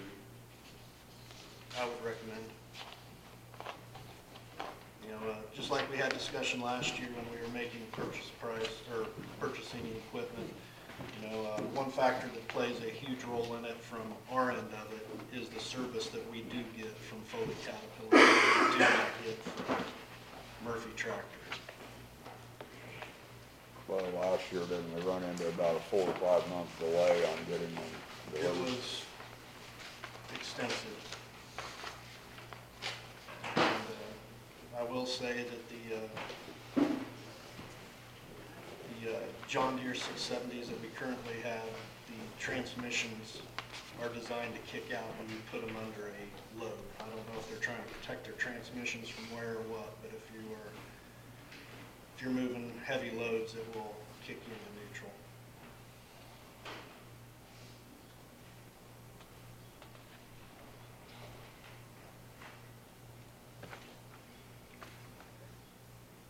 So you're recommending which one of the cabs, 120 or the 12 The inch? 12 and 3. Isn't there a price difference that's notable between John Deere and Cat on the backhoe? Yeah, it is Which one's considered? about $11,000. For John Deere, in John Deere's favor price-wise. So what is the reason that you would suggest Cat over John Deere for all three instead of just the better bids on the motor graders? It was under my assumption, and I may be wrong here, that that was a package deal for 3 machines. And I understand what you're saying because we had that in our paperwork, but he sat here on camera and said that we were eligible for the prices regardless. I don't know why, because it did say that on the paperwork. So you're right. I mean, I read it that way, but when he verbally disclosed that we were eligible for the prices for the motor graders, that I noticed the price discrepancy on the one particular piece of machinery, which was the backhoe. So it says there's no trade. Does that mean the backhoe that we have we're keeping? No, Purple wave. we'll put it on Purple Wave. I just don't see that we will achieve a great enough value on a trade-in that we You could think you get. can get more money through We've been selling it? having pretty good luck selling used equipment on Purple Wave and trade-in. How did we end up selling, if I might be wrong, but it's my assumption that we sold our crane in the past, Yes, 4 or 5 years ago. How did we end up selling that? Was that, Purple Wave. but locally it was purchased? Through Purple Wave, yes. One of the cranes was bought from a local vendor through Purple Wave. And it's still operational? I would say so, yes. So why did we sell it? Number one is we can't meet certifications for the crane itself that are now being imposed upon counties, and then also having certified crane operators operate them. What does that entail for schooling? I'm not 100% sure, but it was several days worth of classes. And at the time, we had no one willing to do the training. Getting it certified is the And biggest. the crane certified would have been major, I believe. And we have no option to be contracting operators for projects if we own the piece of property but don't have a qualified operator? I don't know if we could or not. I don't think there was any way that either one of those 2 cranes could have been made to be certified. Physically? Well, the one that, I'm sure what you're getting at is building bridges, is that correct? Uh-huh. The crane that did sell locally, though, it is designed for lifting. You know, it's not designed for driving pile and stuff like that. It's a lifting crane. Well, I'm bringing this up because we had a conversation and Commissioner One was basically saying that any purchase to be made is a quandary because we have no way to move and haul anything large. And I'm assuming that because of the situation that I described when there was a culvert that came up for sale on a bidding site, Bob had related to the public, to a person who had called in, that he had no purchasing power. So I'm kind of wondering about that. You know, is it not the situation where you both have purchasing power according to what you think could be used in the future, inventory-wise? I mean, if the logistics of moving something comes down to us doing it and or subbing it out, why is that not a decision that either of you could make? I told him I was under the impression that should run this by the board before we made a decision on it. He called and said it was on Purple Wave, that was selling it right then.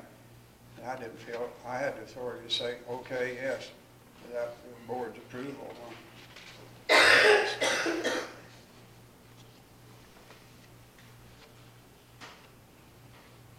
Well, maybe at least for today's issue, we can get some clarification. I'm assuming you're here to represent CAT, and you had disclosed that we are eligible for the pricing regardless of the 3-machine package.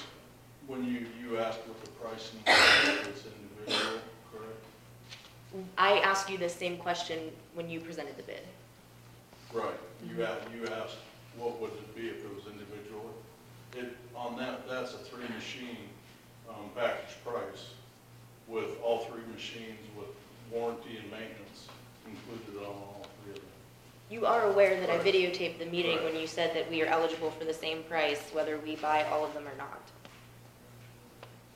So which is it?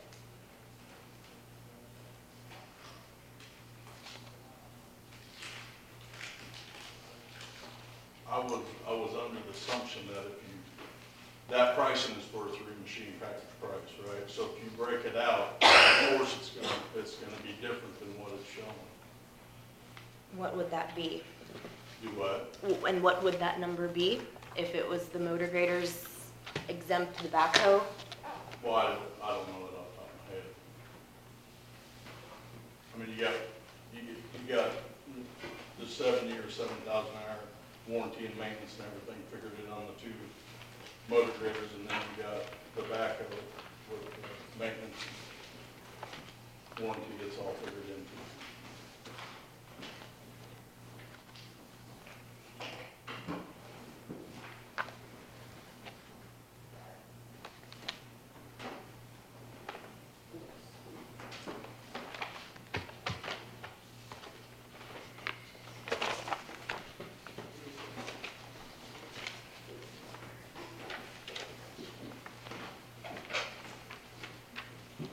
And what is the current condition of the backhoe that we own now that it needs to be replaced this year? Pretty well inoperable at this point. It's inoperable? So it wasn't used just on the 6th Road We- culvert? We have 2 backhoes. One that usually stays with the bridge crew at all times, and then the other one that's allowed to be used by all the blade operators and truck drivers and stuff when they're not hauling gravel to go and work on culverts in the respective territories. So which one is inoperable? The one that those crews have been using, not the bridge crew backhoe, but the older backhoe. Do we know what's wrong with it? We believe it's in the transmission. Have we had anyone look at it besides our own in-house maintenance crew? We did not, because I believe those costs will start adding up more than what the machine is truly worth.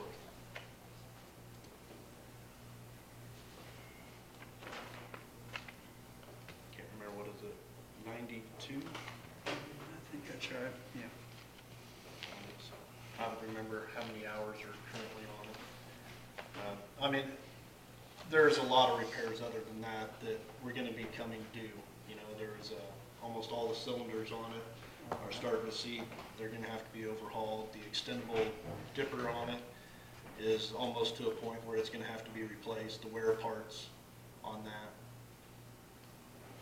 So, So you think that an inoperable backhoe is gonna have more resale value through Purple Wave than a trade-in? I do believe. Yeah. Salvage company will buy it if nothing else and sell parts of it. But we don't know what the costs could potentially be if we sub out the repairs, because we are incapable of doing it ourselves.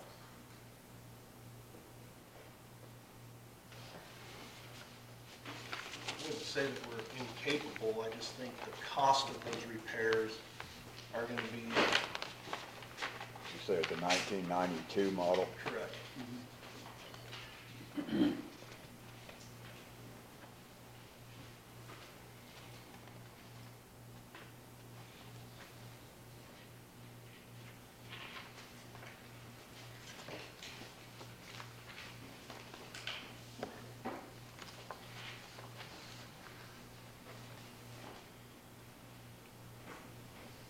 So what is your idea of how this works?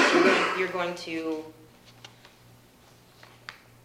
take the current backhoe that's being used by the bridge crew and turn it over to the countywide usage for blade operators and put the new one on the bridge crew? Correct. What is the status of the bridge crew? Have we corrected the wages of the bridge crew person that you demoted? Not yet. Why? He's still doing some other work and helping out where he can, On the bridge crew? off and on. Been doing a lot of signs here. But he's not full-time for the bridge crew. No. But he's still getting paid the same wages as every other bridge crew operator who makes more specifically because they're on the bridge crew full-time. Correct. What kind of management choice is that?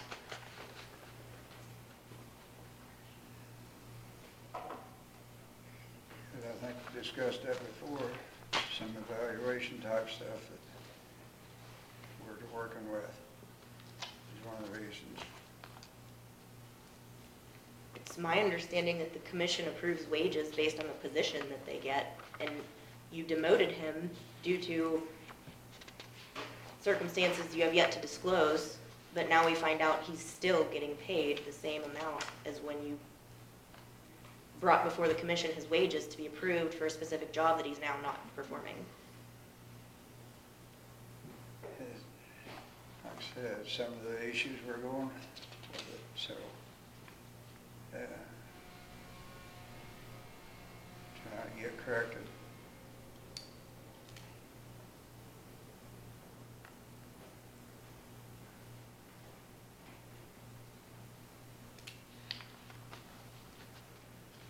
So see if we can Yeah. address that next week. You have the funds.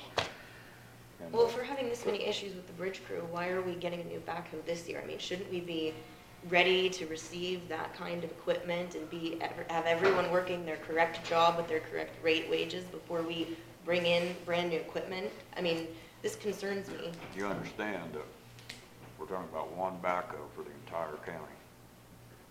I'm not convinced So- that it's completely inoperable. I haven't heard that we've done our due diligence to find that out. Listen, we just told you, it is. You can go out there and jump in it and run it, see, try it. No, what I was told is that we haven't figured out what it would cost to fix it. More than it's worth, by More than far. it's worth. 'Cause it's a major It's a overhaul job. 1992 model. Which means that it should be able to be done by someone who doesn't have to do every last thing electronically, I would think. You know. I just had a question on the pricing difference you mentioned from the cat to the deer, that if the deer has the same warranty and maintenance that I've got on my machine.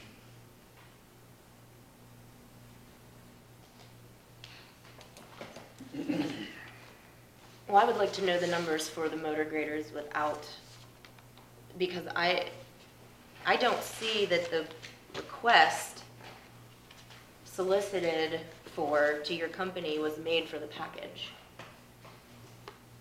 So I find it interesting that they were requesting, and you offered a package deal, which is fine, but we don't have any numbers to go by for each piece of machinery. I don't feel that we can analyze these bids unless we have legitimate numbers to compare. one is a package deal and the other one is individual cost, those aren't the same offer to us. So we can't compare bids when we have one company bidding on one particular concept and we have another company bidding on another concept. We need to have the same exact proposals brought to the table so that we can compare real numbers. So then the two motor graders and that pricing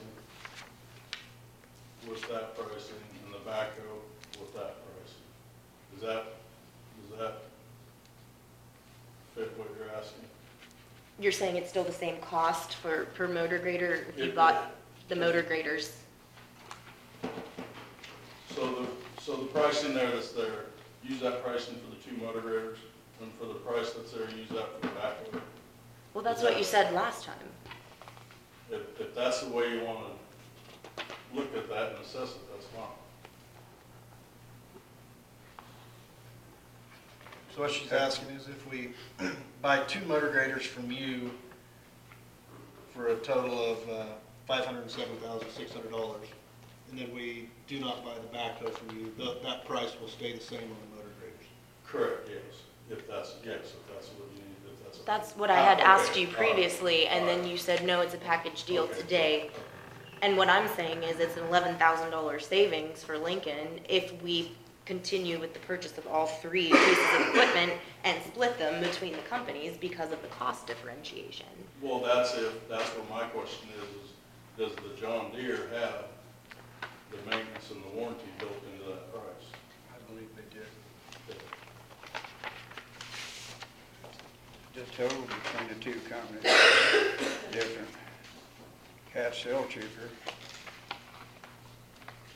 The 3 purchase, and John Deere was the 3 purchase. No, their proposal wasn't for all 3 of them together. It was each separate machine. No. Yeah. Show me. The quote, Show me where it says the package. letter he sent out for bids, what did it say in there?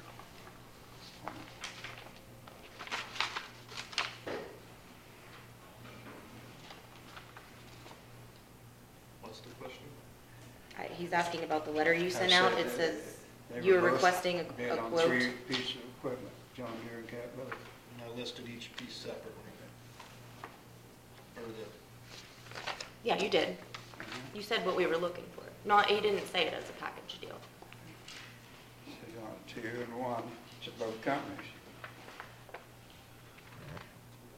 Do you want to show me what you're talking about? I'm confused. In there requested 2 motor graders and 1 backhoe. And that was the same letter he sent to both companies. Okay, and one company gave us the price for a package deal, and the other company gave us the price for each piece of equipment. This is what this kind of grader costs, and I think they even gave us the next level down, didn't they? The 120? That was you, okay. And then, so one company gave the price for the backhoe and the price for the motor grader, then you times that by 2.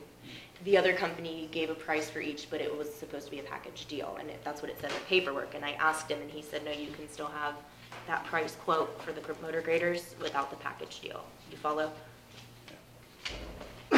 You don't think that's right? I would just want to verify that through John Deere to make sure that price was the price for each individual, even though they bid it separately, or did they bid that price based upon a 3-machine purchase? He didn't request a 3-machine purchase package. He requested each piece of machinery in the letter, in the bid proposal. Yeah, I sent them both out at the same time. I did not specify, and I do not know what either salesman assumed.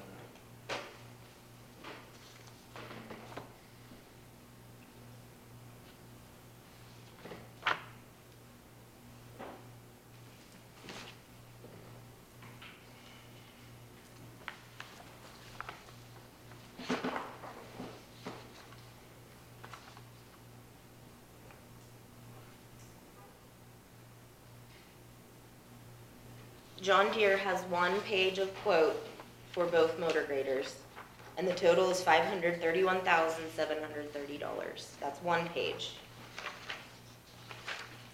And then they list all the specifications.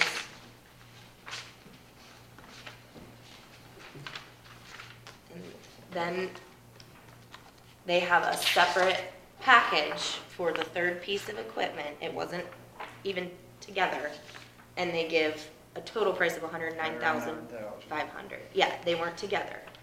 So are you clear now, or you still have a confusion? Yeah. Like I said, it don't matter what I say. Well, no, please do explain. I want to understand. Well, the total price, even if it's separate or together stuff, Caterpillar's still lower with this deal, but you're gonna go back to the fact that they lumped them together, but he just told you that they would be the same if you bought them separate, so. If we purchased the package deal from Caterpillar, it would cost $11,000 more than if we just purchased 2 motor graders from Cat and the backhoe separately from John Deere. Follow me? It's $11,000 in savings, approximately. I might have- Unless he's gonna change his price, and he said he wouldn't for the cats, if we sold them separate, if you want separate instead of the package. I think he said the blade prices and the blade prices, right? So, Are we clear now? yeah. Are we clear? Well, you're still waving at me, but I want to know what that means. It don't matter what I say. So let's move on, let's either buy them or whatever. We got that last one we bought with the John Deere, wasn't it, backhoe? Yes. Are we having trouble with it? Not really. We had some issues with it showing high copper in the transmission. Did he say, I heard him say on the blades, but did he say delivery time on the backhoe? Do what now? He said 3 to 4 months on the blades, but did he say anything on the backhoe? I don't believe he did. No, we didn't ask. I would be comfortable with purchasing this 2 motor graders from Cat and a backhoe from John Deere, I guess. I don't know what you guys think. I'm in favor of the split, but I would like to say that I still think we need to have a comprehensive plan because we're spending over $500,000 on equipment and we don't even have our crews in line to know who's doing what. I mean, that concerns me to spend that much money on new equipment when we have confused positions and payroll issues. I mean, I would say the priority is the administration of the department over and above the new equipment. And I'd still like to know actually what the follow-through would be on the cost of repair on the old equipment. I'd move we purchase 2 John Deeres for $507,600. 2 Caterpillars. 2 Caterpillars, okay, and 1 John Deere backhoe for $109,500. Do I have a second? I'll second. Is there any further discussion?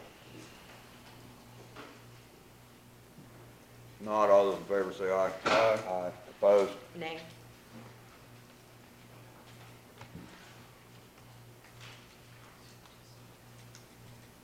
That's all I have for you. Good. Thank you, I Mike. would like to know what the status is of the Mobile 311. I believe Commissioner 2 had asked you to bring an update. Yeah. And I've asked several times about where we are with our ability to access the program. As far as the general public, Well, even myself, I mean, the other 2 kind of indicated that they don't have much Yeah. interest. I don't know about well, both of them equally, but I do have interest. I would like to see the interactive map. I would like to know, you know, what the real time is on it and how it's been working. Do we have people that are using it all the time, some that aren't using it at all? Where are we in this process? Because it's, you know, going on a year here. yeah, it's out in my vehicle. If you guys would like me to go get it, I can. Not today. I got into a month and everything else due days. The report, is that what you're saying is out in your vehicle? No, the actual tablet. I do have a report here. A printed report. And so do But we, if you want to is, see how the tablet works, that happens to be out in my vehicle. could you please prepare that for next time? Sure. Do you have certain operators that are accessing it more than others, or how is that I working? would say that it's not an equal. There's some that use it more than others. Have you gotten feedback?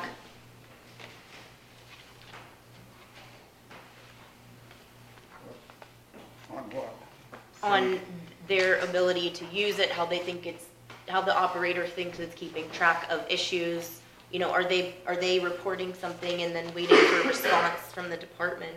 How is that working out for them? Are they giving feedback? Yeah, they're reporting some stuff, but I'd say it's not really, it's stuff that's been there, that's been called in and reported a long time ago, but they haven't ever taken care of it. And Who's now they they're putting it on haven't ever taken care of? Some of the operators that are sending this stuff in. What do they need to take care of it? If they're reporting it to you, what do they need from you? I say it needed to be done years ago, not just today. Uh-huh. And so, yeah, we've got a list of it and try to take care of it as we can. But this stuff, they should have been taking care of it on their own without calling for help, instead of just sitting in the grader pickup and writing this down on the 311 deal. They should have done it 20 years ago. So now all of a sudden, they got a tablet up for me. I'll make a big impression. No. Do you want to explain a little bit to me about this write-up that you did on one of the motor graders for being called out to a different area? I believe you called out a motor grader operator to a different area for help, and then he was written up. Yeah. Do you want to explain that situation? Because he was not in his territory. He didn't get approval from me. He works under me. Was that a request by you? I told him he could go do that. So how do we figure this out? But the problem was not that Not necessarily that it was he in the went wrong out there or territory. anything. It's the job he did out there. What'd you say? I didn't hear what you said. Michael? I said it wasn't necessarily that he was asked to come in to help in another territory, it's the job he did while he was there. And I believe Bob was getting ready to explain that. So, He was told he could come over and run the scarifier to help alleviate some washboarding that had occurred. The scarifier can help cut those out. But he went, clipped the edges on the edge of the road and everything else, created a windrow that was 2.5 feet tall and stuff like that.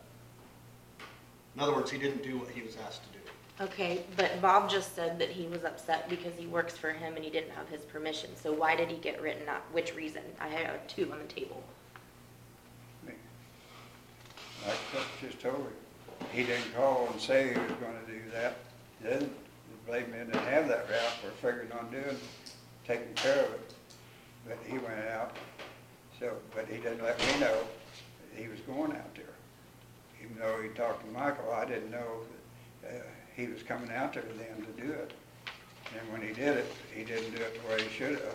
So where are we at on employee evaluations? Need to try to figure out what you want on evaluations. I've never got a deal of We what revised the forms with HR, with Deborah Zacco. She has the revised forms that we approved. So have we done any of them this year? Have we approved forms? I think Or we, we just did we were working on job descriptions, but I'm not sure. I think we approved the evaluation forms, didn't we? I don't. I'm not sure we I did, don't think we because have. I don't think we got some. Maybe Have not. we If we did, I never received any. Has the department done any employee evaluations? Not recently. I can find all kinds of different old evaluations we've had over the years. So if we're having these issues that we've discussed today, why were you in favor of giving a 50-cent raise across the board to every employee when it happened in January? We need to That move was a on. merit raise, that wasn't, or a cost of living raise, that wasn't a merit type raise. We're running out of time here. I believe We're gonna have to go downstairs. We're gonna be out here, so. You've got yourself scheduled for an hour and we're already 45 minutes into it, so.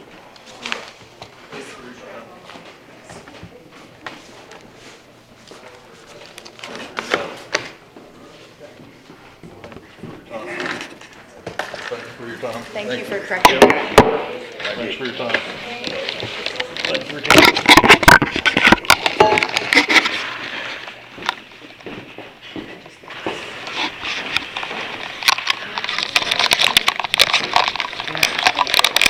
There we go. Are you going down there? Yep.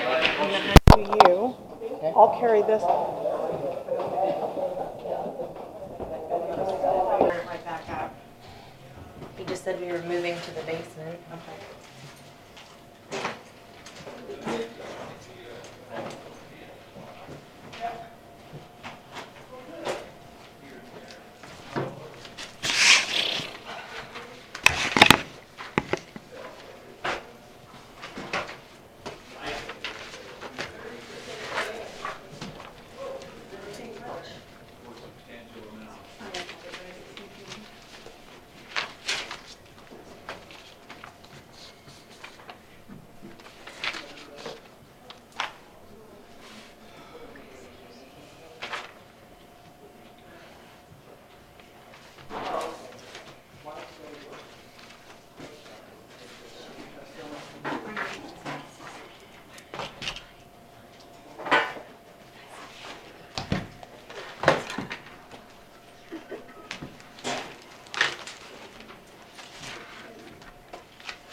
Are you gonna need an hour?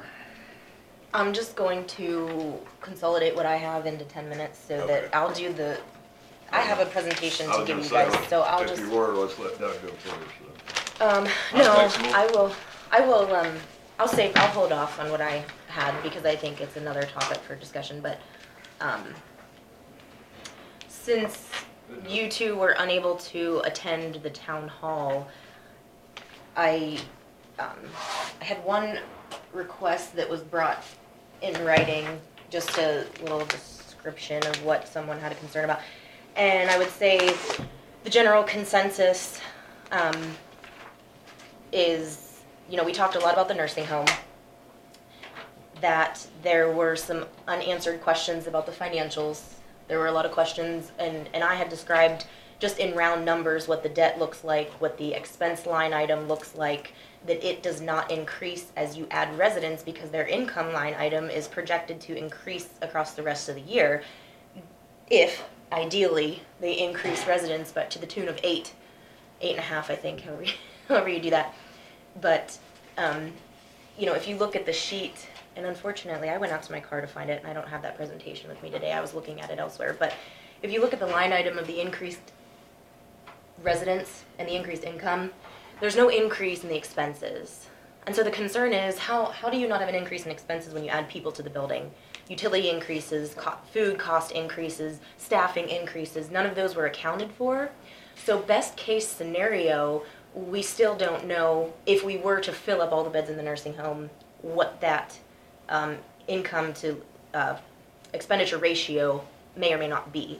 On top of that, there was a lot of discussion about if the current administration, let me put it this way, if the current owner and administration, which was the prior owner, are to stay with the package deal that's going to be facilitated by the new owner, what changes?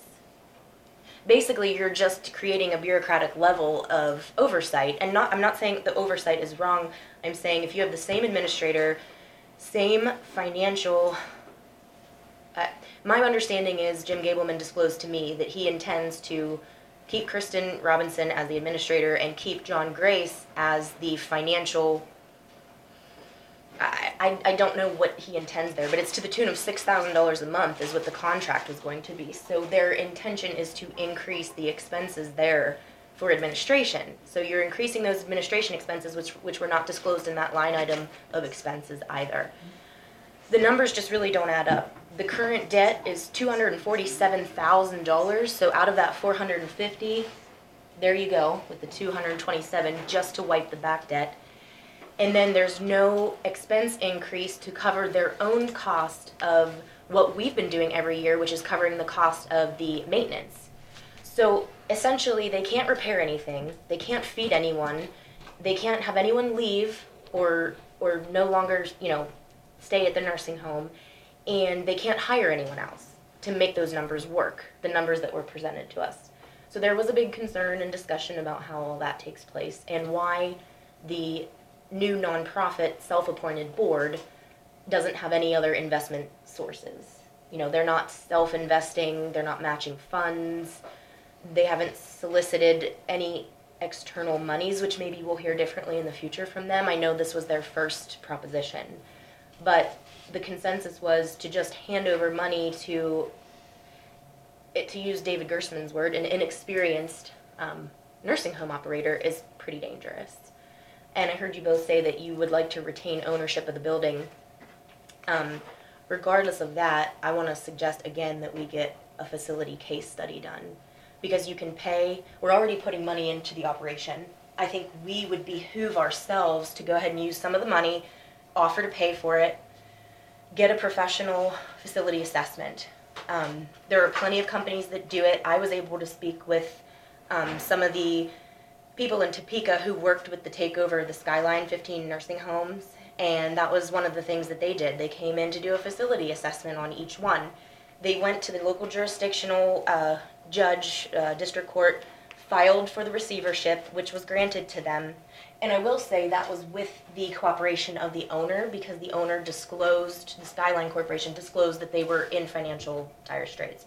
So the term, I believe, is financial, if they are determined to be financially insolvent, at that point, then the receivership happens.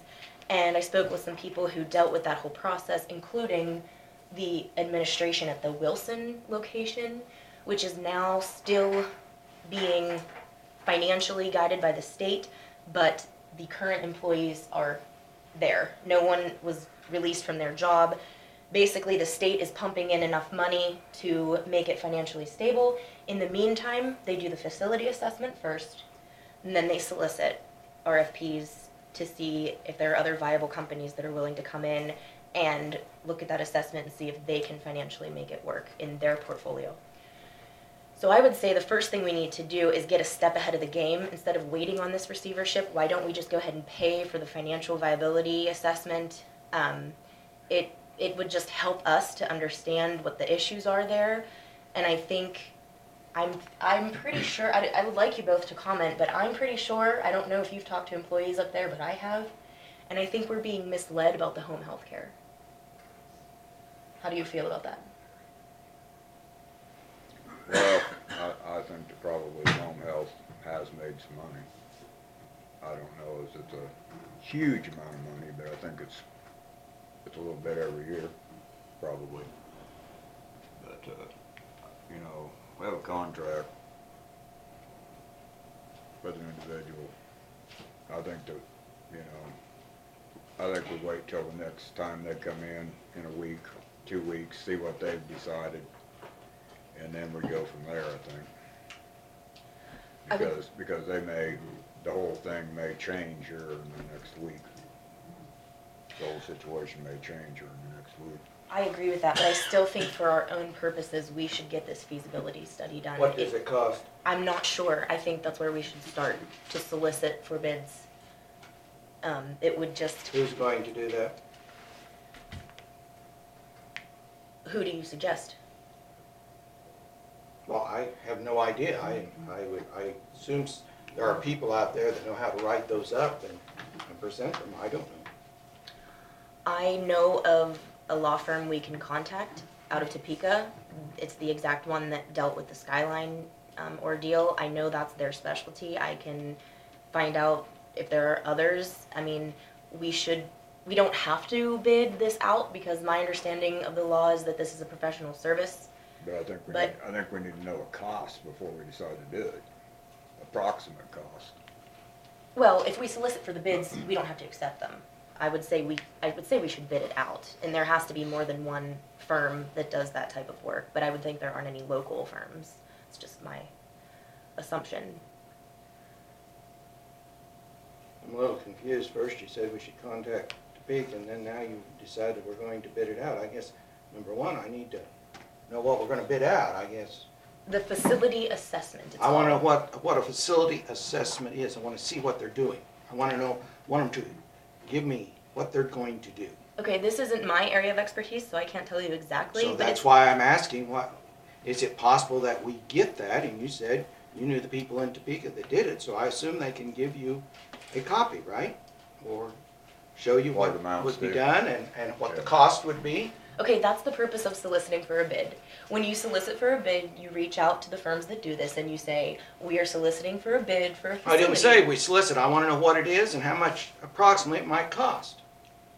I cannot give you a number and a cost. But you because know I- this company, right? So why don't you ask them to provide that for us? Oh, I'll be glad to do that, but I think we don't want to make singular contact between one commissioner and one law firm. I think we want to reach out as a Well, commission. that hasn't stopped you before. And it won't stop you in the future too, so. to I would suggest that if you know these people, that you do it. I'm in favor of you doing it. I don't know This what isn't- the argument is about.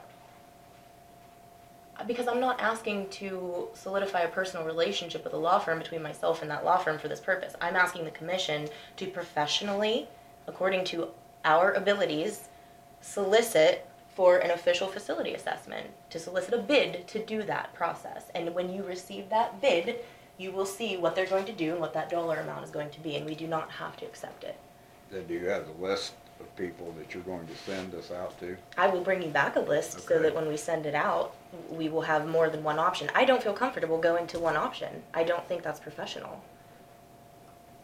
But I still would like the board's permission to begin this process, because just like you just did a minute ago, Mr. Wallace, you accused me of reaching out and doing my homework, which I'll take the blame if that's what this is called. But I think I that- did not criticize you for doing your homework. Okay. I'm just saying that I would appreciate it if you would contact them and get an example of what we're going to be soliciting bids for. I'll be glad. I'll be glad to. And I don't see that that's any problem. I'll be glad to do that. I move to solicit a facility assessment case study through a professional firm to analyze Lincoln Park Manor.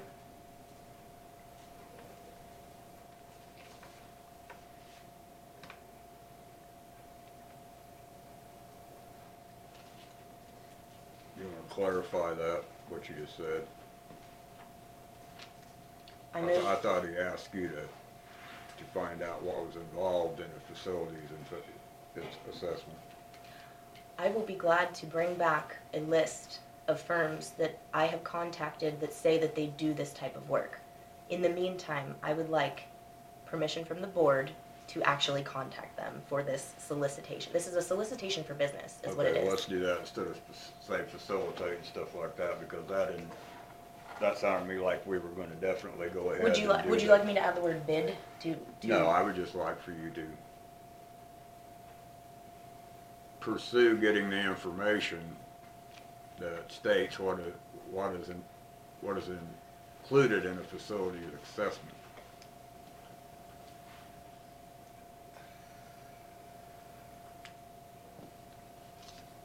I would like to know exactly what a facilities assessment entails before I start spending money on one. We do not have to accept any of the bids, but I would prefer that we reach out to multiple firms, which I will gladly find, and solicit for the bid, which will give us a list of numbers to look at by each firm and what they intend to do.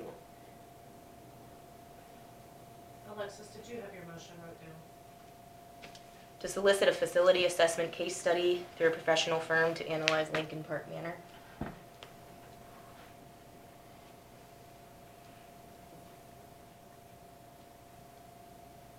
By facilitate a case study, we're going to look at it before we put it out for bids? Is that what you're saying? Or are you just gonna automatically put it out for bids? I will contact the firms that I research and get a response from them that yes, they do this work, yes, they will provide us a bid. I will come back to the commission with a list of these firms. I'm hoping to get 3 or 4. We will approve whatever's written down that goes out to them. I'll ask them what they would like as far as specifics on the request for the solicitation for the bid. And then when we send it out, they will mail us back, and we will open the bids just like we do anything else and look at the cost. And then we can compare each firm and see what they intend to do and how much it costs. I'm sure there's not a specific protocol that they all follow, to some extent, but everyone is going to be slightly different. You know, we're I'll- looking, I'll second the motion. thank you. Is there any further discussion? If not, all those in favor say aye. Aye. Thank you. Okay. I have to apologize, but you guys said too many words. That makes me Move to Us solicit. guys said too many words. Us guys said too A many words. facility or a feasibility assessment. Okay, a facility. Go ahead. read Facility, it back to me. I wrote down facility assessment is what I said. Feasibility is a better term actually, but I wrote down facility. Case study. Okay, you note to solicit a facility assessment case study through a professional firm to analyze Lincoln Park Manor. Correct. And you might have said feasibility, and then I was thinking, oh my gosh, I lost something. Yes. So, okay. In the meantime, one of you can volunteer or I will do it. I think we need to contact John Grace and ask for his cooperation in this because I believe when the firm comes out to do this assessment, they would like to have access to the facility and they basically they run all the numbers. How many employees do you have? What is your average wage? Are you paying health insurance? They're looking at the entire scenario, just like we had that. I think that you should, because if you're gonna handle this thing, That's I fine. think you should handle the whole thing, not one of us handle one part of That's it. fine. I'll be glad to contact him. I'll save the rest of my town hall discussion for later, and, I move to have the first Monday of the month meetings held in an evening time to allow for public participation.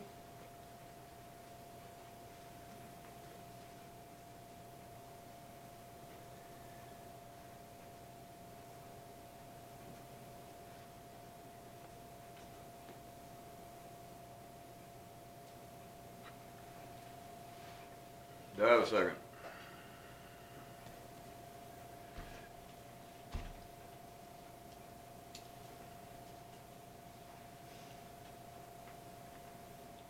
Motion died for lack of a second. I'll just inform you that we had 101 people at the town hall, and most of whom I suspect had hoped that all of us would have been in attendance, and it was 7 p.m., you know. That means there was, what, 3,100 people in the county that didn't attend? Are you counting babies, infants, and children? Because and people. Yeah. You do realize that a good portion of our population is elderly and or child age of underage, so I think we had a good portion of the electorate there. My last motion, I move to refer Mr. Gerstmann's synopsis. Are you gonna read that? Yeah, I wrote that down. Are you gonna read it word for word, or? Sure. You can just type it in there.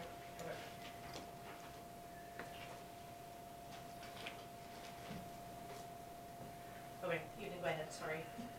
Background recitations and included evidence to the state attorney general regarding the alleged conflicted no-bid orally made contract of County Attorney Jennifer O'Hare under KSA 754304.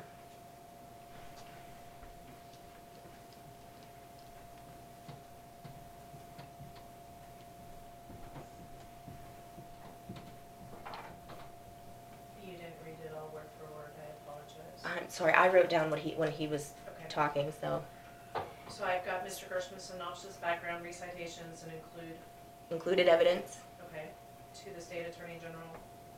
regarding the alleged conflicted no-bid orally made contract of County Attorney Jennifer O'Hare under KSA 754304.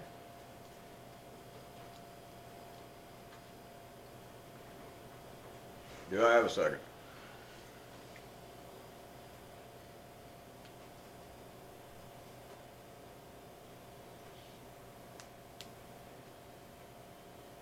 Motion died for lack of a second. So my response to that motion dying for lack of a second, I'm just wondering, will you please, either one of you, bring me an attorney's opinion that negates the suspected misconduct and the allegations against our county attorney. I understand that previously you had both said that the Attorney General opinions that I provided that substantiate this concern, you had said that they only refer to elected officials as commissioners in those opinions. It's still an elected official position, and I would request that since you both have repeatedly for more than 6 months refused to address the issue, would you please bring a rebuttal to the table substantiated by either an attorney general opinion, or some other professional source. Even if you'd like to contact the county attorney herself and have her bring an opinion, I would greatly appreciate something else on the table, because this constantly is brought up and there is no negation of the allegations. The two attorney general opinions that you brought us, one was a county commissioner whose wife owned a local newspaper and whether or not it was viable to do business with that paper. The other was a county commissioner who owned a wholesale battery company and whether or not the county could purchase batteries from a retailer that he wholesaled batteries to. Mm-hmm. And what did the opinions say? It doesn't pertain. Yes, the opinion said that if the person involved, their spouse is involved or they are involved with a substantial interest in a company, be it a newspaper or a battery company, if you are directly involved as an elected official or if your spouse is directly involved as an elected official, ironically, it doesn't have anything to do with if it's your child or not, or your brother or your other relative. But if it's you or your spouse, that you must abstain from all contract making. So if you're going to contract with that particular company, that you must abstain in its entirety. And I think we've heard several times from Mr. Gerstmann, and he gave us a whole stack of minutes that show that our county attorney was participating in the contract that exists between the county and her own law firm.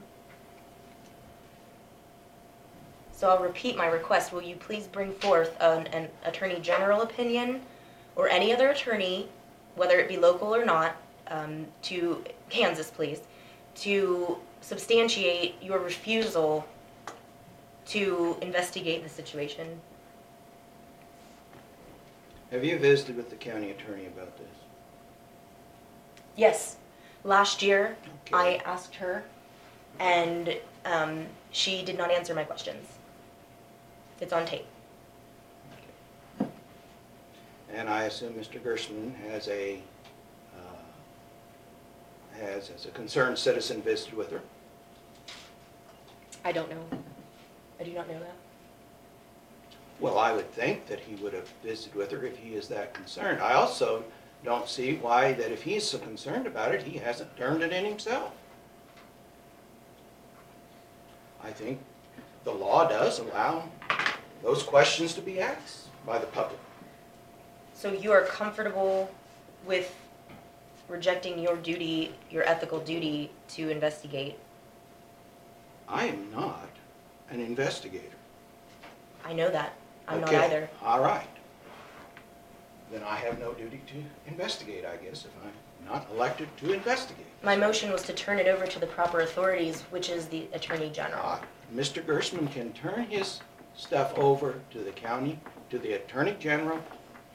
I cannot stop him, and he's more than, if he wants to do it, if he feels there's a violation, then I think he should. I'm not sure why he wants me to carry his water.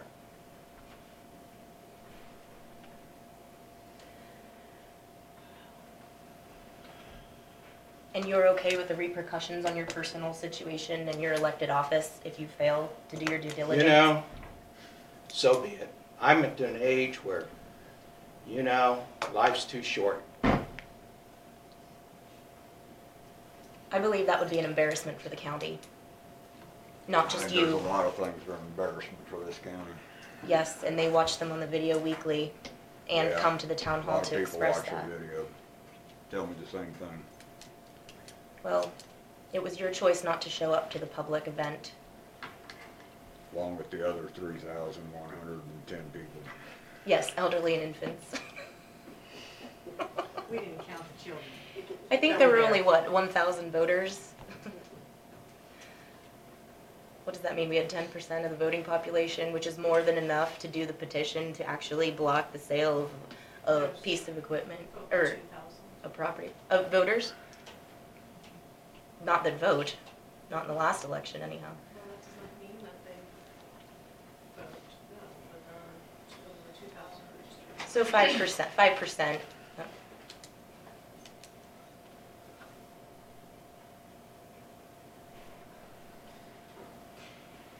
I will bring up the rest of the information that was given to me at the town hall and my, the information that was given to me by the executive director of the North Central Flint Hills Area Agency on Aging at the next meeting so that we can continue today. Thank you. Okay, Doug, you're up, I guess. Thank you very much.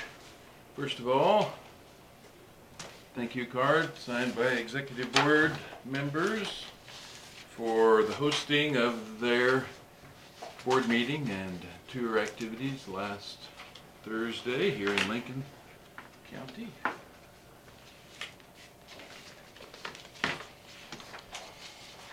Here's some information. Previously had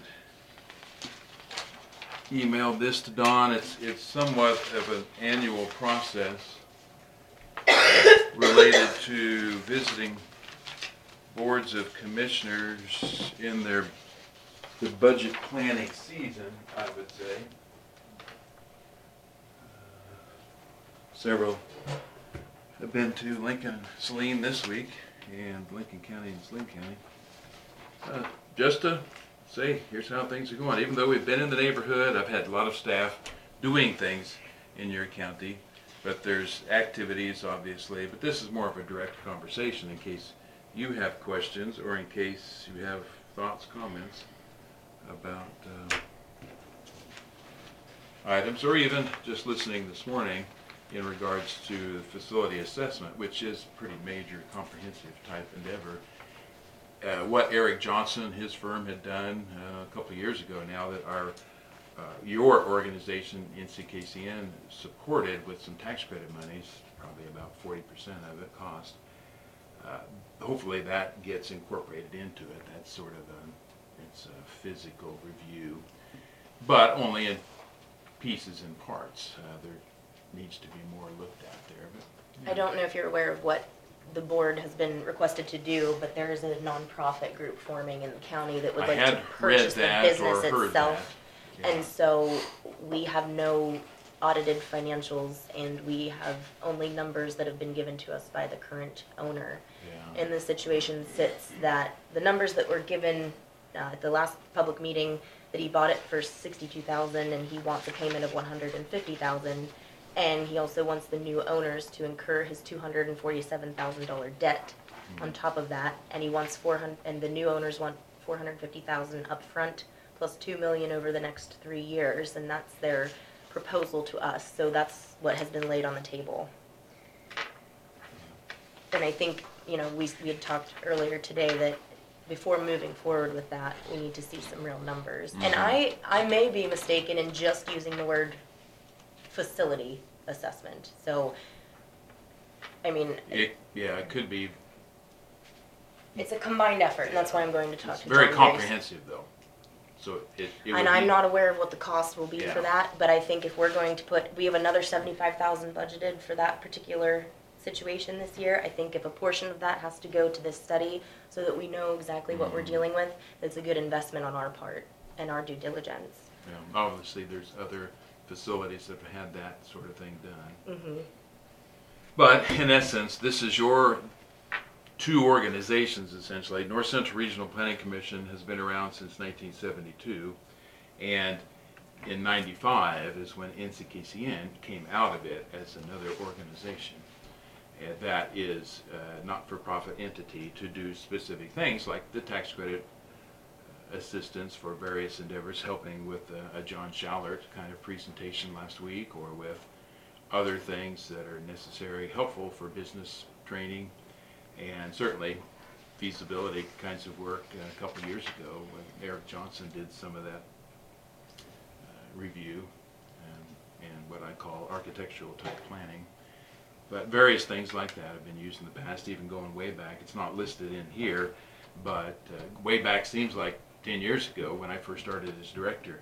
But some of the wind energy research that we helped sponsor and further kind of feather along, working with Stanley Walker on quite a bit of that.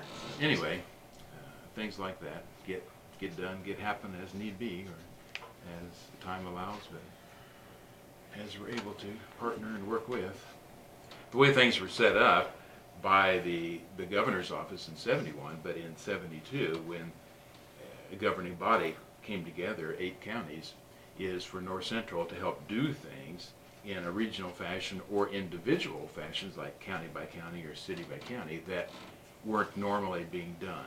Things that are a little bit extra, or just providing that extra staff. And say, for example, if the Board of Commissioners wanted to pursue a heritage trust fund or a historic preservation tax credit support type project, kind of like the Crispin building has going on now with some preservation of the structure.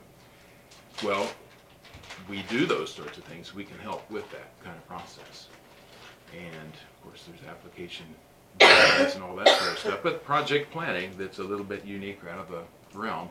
Just the same thing with the recently completed power plant project here in Lincoln. That upgrade, kind of big retrofitting and renovation endeavor, so it can stay on when it's needed. Those sorts of things we're capable of doing and supplementing community / county efforts, because they're doing other things regular days. I have a question. Mm-hmm. You gave us the layout of the members of the Regional Planning Commission Yeah. and the dollar amount, and I can see that since 2010, every county has contributed the same amount yearly. Yeah, and it's actually since 2006. Oh, okay. Yeah. And This so that's, just didn't show at all. That's But okay. I'm just that's when the board opted to go with a flat fee for service. Sling County went up, and then they went down a little bit. The that board- was my question. If Salina picked it up, and Salina did pick up that extra. So each county has been contributing $3,500 for the 12 counties, and in Saline County, they went up to 8,250, then back down to the 3,500. You're saying that Yeah. $5,000, difference has been paid by the city? Yep, City of Salina has been picking that up, give or take a few $100s. but Oh, I see it, okay. 4,000 or 4,500. It's a little lower than the 8,000 now. I see. 7,500 level now. But I'll be talking with the commissioners tomorrow with the City of Salina there. Try to equalize it some. And so I would just like to know, for the organization, how have you been able to maintain for more than 10 years that cap on your income without expecting an increase every year? Because it seems like every other board that comes before us, mostly, not all, Yeah. comes before us with a percentage increase. And it's very refreshing to see these numbers remain so steady, especially when we're facing other expenditures, Yeah. and financial issues. Health insurance, which, as you know, staff just embrace that kind of benefit. But Capers too. Capers is doubled in regards to, and we don't have any choice there. Health insurance, we have a choice since we're below 50 employees. But it's expected, and in order to be a quality employer, it's desired. Well, those things have gone up. Well, executive board every March talks about this kind of thing. And last March of 2017, it was a little more extensive discussion, but I still remember the one in about my first March with the executive board as the director in 2009. We met down in Saline County, and I talked about it, and I said, yeah, it's been this way 3 years now.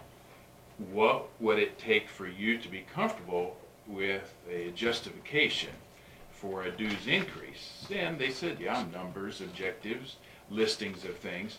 But the one thing that they've continued to emphasize is do projects. Keep doing projects, which is no doubt. There's always projects out there to do, and generate some fees for service. And let's say if we were to help with the Heritage Trust Fund, we would want $100 or $150 as project administration, something token like that. to help with the paperwork Historical Society usually has as part of those. Like when we helped with the Marshall Yohe House, I think it was $250. As administration and the Historical Society put that money in. So you're still So- spending your paid hourly time doing those things, but Mhm. you're increasing your income revenue by charging We're a fee finding for more things, and there's a whole lot of examples. Weatherization, we've expanded 9 counties. That means more dollars coming in through sources like Kansas Gas Service or other sources of funds to help with those. So the same staff can do a little bit more. Yeah, we send Del Gear from Sylvan Grove a little bit further west than we used to, but we're doing a little bit more and trying to be efficient at it. Of course, we're fortunate, even though fuel prices are going up, things like that haven't inflated too much. But we look at the budget, it's fairly steady or fairly tight, but we're just trying to find different programs, find unique things that can help with some of that revenue generating on our side, let alone what the project is going to be that's an income for the community. Or it saves them some dollars too, but there's I'd just like to say thank you. so that's the overall kind of picture is the board, especially last year, but in March of this year again, emphasized, continue to find projects that can help pay some administration, keep things rolling.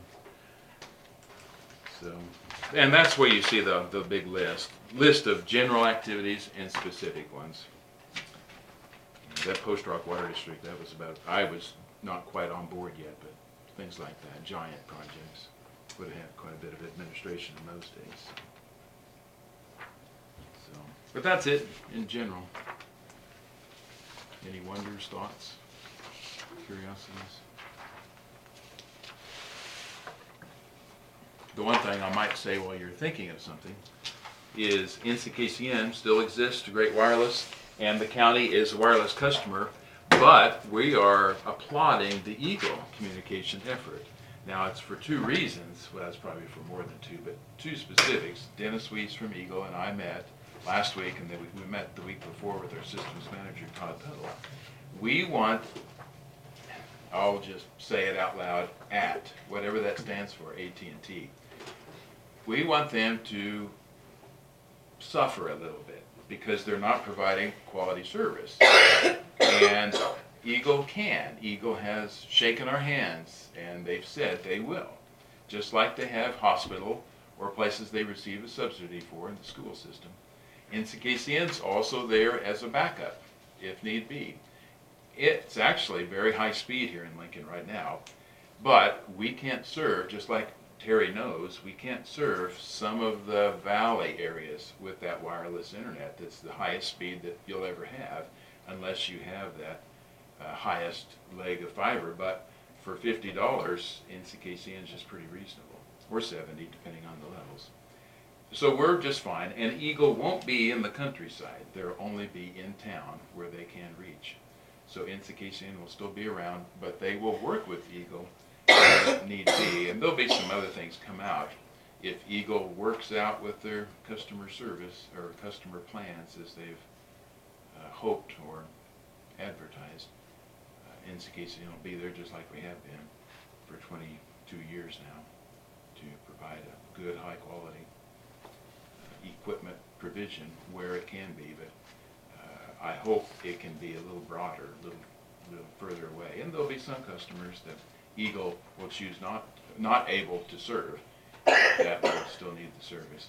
NCKCN's expanded from, say, 21, 22 to in the 30s the last 4 or 5 months, well, probably over a year now, just because there's more demand, more want. So, but if you want to have a site survey done, if you think there's a gap in the trees, you can have that. So. Cut some down. And NCKCN's largely just around Lincoln, so it's not Beverly, Barnard, Sylvan Grove. Used to be Sylvan Grove in the dial-up days. Anything else? No, thank you, Doug, for your good work and your always willingness to step in All right, and ask. there might be Appreciate it. something in the background we can do to help her. Thank you. Thank you, Doug. See you later.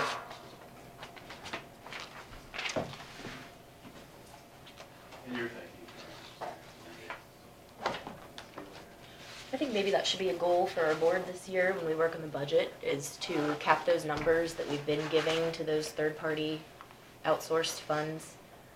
It seems like there's just a never-ending increase yearly, be it a percentage or a flat fee amount, and, you know, when we have issues internally, like our own nursing home that we're dealing with, that's, you know, we're just struggling over dollars, and I'm seeing that some of these things that we're doing are triple funded, even quadruple funded, whether it be from our sales tax dollars that go to the state and then are used for some of these services that we have in the county, or whether we pay for these services directly out of our county budget.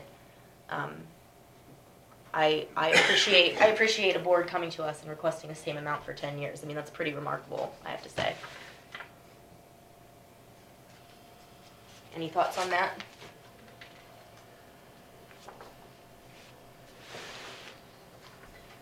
They're just going to ignore me as usual.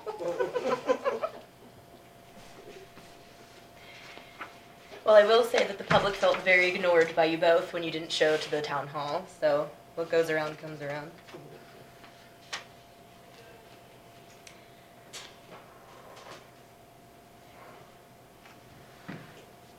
I move to separate the payment for the contract for O'Hare Law LLC from the accounts payable invoice.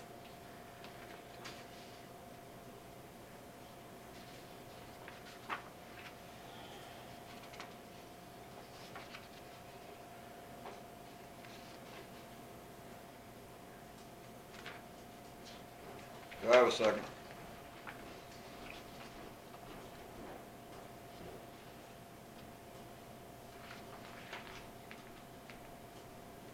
Motion died for lack of a second.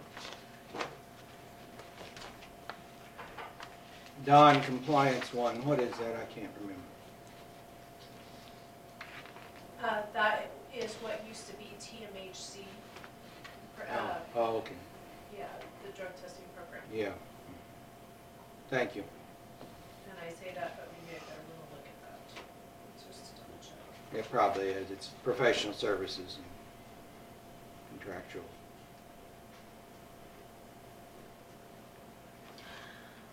I forgot to mention earlier upstairs, but I haven't checked in all of this discussion on the nursing home where we stand with rent payments with the current administrator. Have either of you checked into that?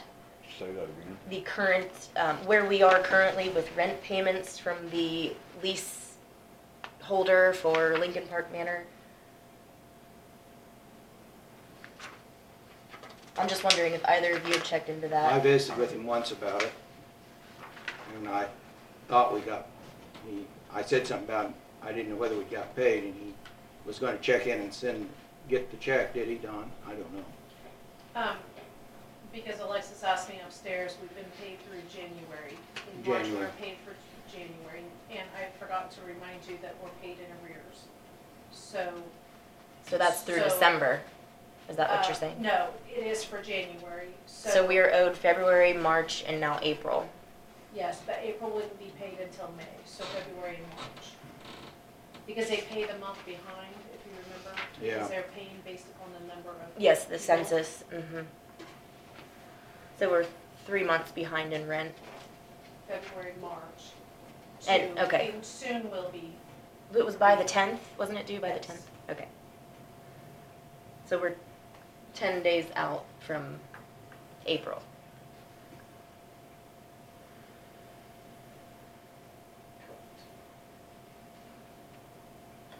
What is the current rent on the nursing home? They have Based on- increased, yes, Based on occupancy. Okay, so what would have been the rent amount? the last payments were $3,900, but that includes, if I'm right, Dawn, please correct me if I'm not, that includes the $400 increase that he offered to pay off 50% of the debt incurred by Kristen Robinson as the administrator. Because she had owed, the prior commission forgave about 9 months' rent when she incurred the fine. And then there was another almost entire year of non-payment on rent that totaled $30-some thousand, and he offered to pay 50% of that back. on a continuing basis by increasing his monthly rent, but that was based on him fulfilling a 3-year contract. It was $400 a month for 3 years to pay off $14,000. If my numbers are about rounded correctly. We pulled the balance from the maintenance fund. What do you mean? We pulled out the balance of the deal from the maintenance money that was gonna be left over at the end of the year. To pay for what? The balance of the, Oh, The other remember you 50% of the withheld rent. or you reduced their budget. Oh, correct. Which I didn't think For about when that'd you be were for- asking about the 75,000. I didn't think about that either, and Because we you're did right, that Terry. this year. That would be for, we would have to, yeah, for the 19 year, because the 18 budget was already set. So it was You did 12,000. 12,500 and then we're supposed to do 12,500 again this year and I don't think I Yeah. did that. So that 75,000, there really isn't 75,000. There's, 61, 2, yeah. I'll double check. Thank you for reminding me of that. I had not thought about that. I'm old, it's a miracle I remember it. Right, John? Well,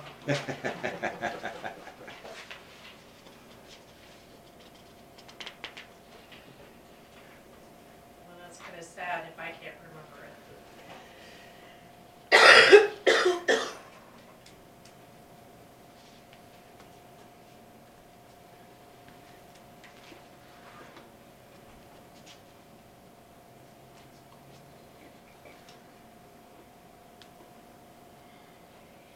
Did anyone catch in the discussion with John Grace how he said that he has incurred debt because he's invested to make payroll?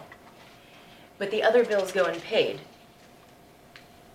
So when you purchase someone's business who has unpaid bills, you're still paying their debt. I think that was very misleading, the way that he said that he's not expecting a return on his investment. Because if Jim Gabelmann gave us the correct number of a $62,000 purchase price, and a projected purchase price by Lincoln Manor from John Grace, Lincoln Park Manor, is $150,000.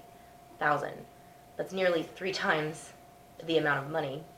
So even if he's not going to incur a return on his investment, that $90,000 may very well cover what he says he has put in to cover payroll, all while he wasn't paying the other bills that show past due amounts. Just an afterthought there to that discussion. What? Which the county is supposed to now take on. Well, my concern is if we front the money, even at, let's say the $2 million's off the table, like these two said, even if you front that $450,000, $247,000 of standing debt remains as of today, as of last month actually, it said March 20th. So 250 out of that 450 is already spent.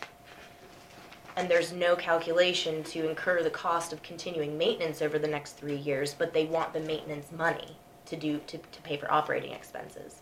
And like I said, no increased employee numbers, no food, no water, no additional electricity for rooms that are being used. I would like to see a different proposal with numbers, and I think that some of those answers may be found in the... I'm now wishing I said feasibility study instead of facility study, because facility kind of refers to the physical status, but it's my understanding they do it all as a package deal. Can you get open records request from the county to find out the financials? I don't think it came from private, you're talking about to a private business? I'm not sure because the county owns part of it, how that will work. If it makes you feel better, I can change that word if everybody's in agreement, because that's what I thought you said to begin with Facility to feasibility. in the motion. I move to change the word in my motion from facility to feasibility. second it. Thank you. All those in favor say aye. Aye. Did you have something, John? Just God loving me as my brother, but he means well, that it's not an adversarial relationship with that board, which you make it sound like. They're trying to help the county out and the taxpayers and the nursing home. They're a voluntary board. Not like they're trying to pull something over on you, they're trying to make it work. What I think's happening, honestly, and this is just my opinion, I think they're getting one pulled over on them. Correct. I think Correct. they're getting one pulled over on them, and this is just kind of trying to stop that from happening to these people who are literally doing whatever they can to save this nursing home. There's no disrespect for this board. It literally boils down to money and what John Grace may be doing to this board, because he's not showing the financials. Well, you don't have to tell me, I understand. Yeah. And it comes down to what's actually possible. I mean, I have respected that they're going in with good intentions and the benevolent cause, but what is actually possible and what is being projected could be two very different things. And then who receives the blame? And then where does the money come from several years down the road, or maybe even just as short as a year down the road when things fall apart? That's part of. Who's to blame for why the nursing home is in such a mess it is? We are. Absolutely. I take responsibility for that because I voted no. Well, I think you can factor the state into that too. Yeah. You can factor state, previous administration, previous commission. I'd move we pay payroll. I forgot to look at the amount. Don, do you have it, or you want me? 199,000, I think it was, or something like that. $197,387.04.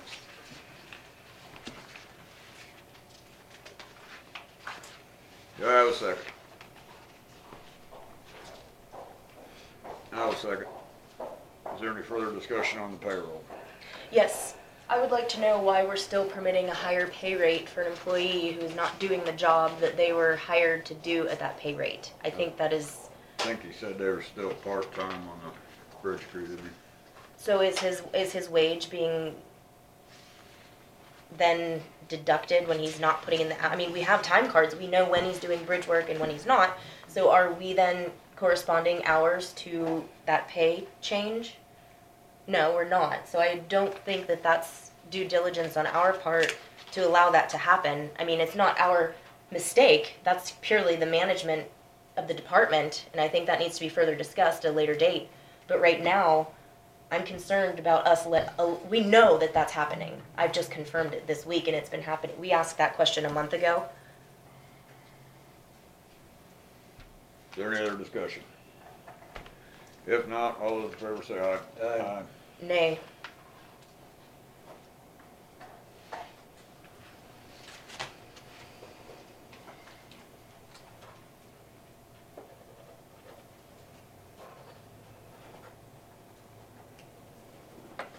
You know, it's on payroll.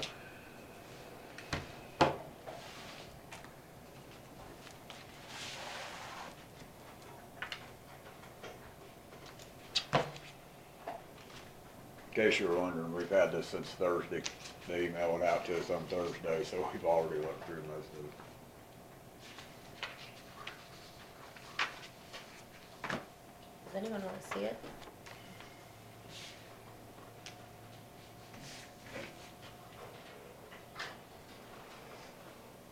What is the safety center?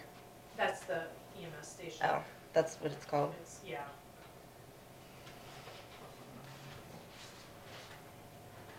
Because it's not just got EMS in it,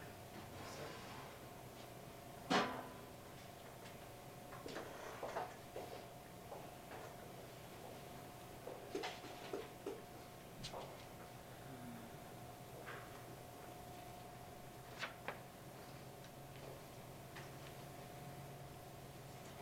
Out of curiosity, Dawn, just looking at the accounts payable and the funds, I've never asked this, but are you aware of any other counties that include their health insurance payments for the employees in their department in that particular fund as opposed to a separate fund for payment? Some counties do that, and then Some counties budget like we do, and in other counties budget where you budget it within your actual department. So we have the employee benefits fund. That's separate, which includes all employees, and I'm just saying, is there a benefit for you to do it that way? Or just looking at the numbers, when we say, you know, the highway department has X amount of dollars in their budget, it's actually much more than that when you calculate in the benefits fund. So I'm just wondering what, It would actually be more work for us if it was separated, just because I would have to allocate. you have to keep track of within each fund how much is being taken out for each, depending on employees and things like that. That might actually give us a better cost analysis, though, of the efficiency of each department. I think you could get that analysis at the end of the year probably, off of the way we do it now. Well, Problem is, if you budget that in each department, you're not gonna know whether you have 3 family plans and 2 singles and all that, and you're gonna have to have an allowance in each department to cover whether that single plan all of a sudden changes to a family plan or whatever, or this, we do it in one big aggregate deal to where you can allow a little bit of room in case you have a couple of employees change from single to family or something like that. I understand what you're saying, but I think we are already budgeting as if we're going to have all family plans so that we have the maximum. What we give you is what everybody's on currently and anything that we might know. If there's an opening, You know, if like there's if an we know somebody opening, got you do it as a engaged or- family plan, but. Yes, but then a lot of times, so we give you worst case scenario, everybody as they are, anybody that we think might change, any plans that you Or have added positions approved, would be yeah, at the that maybe- maximum. Mhm. that is maybe still waiting. And then you guys, when you sit down with the auditor, you determine whether or not you're budgeting that amount or if you want to take the risk and go back down. But we give you what we're currently, you know, the current situation and then what the worst Okay. case is. Okay. And then I don't think there's been a year that they've ever done 100% of the worst case scenario. And I will tell you, this year we had 2 instances that plans moved up that we weren't aware of, so, already.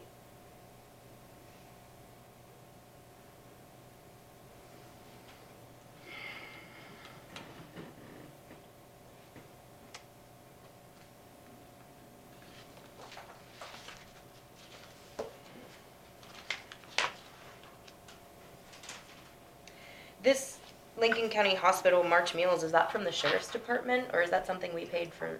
Sure. Okay, it doesn't have a department on there. They're the only ones, sorry. Was the Lincoln County Hospital reimbursed for meals that they provided for Lincoln Park Manor during the?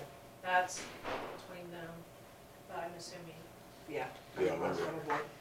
The nursing home paid the hospital directly. Okay, thank you.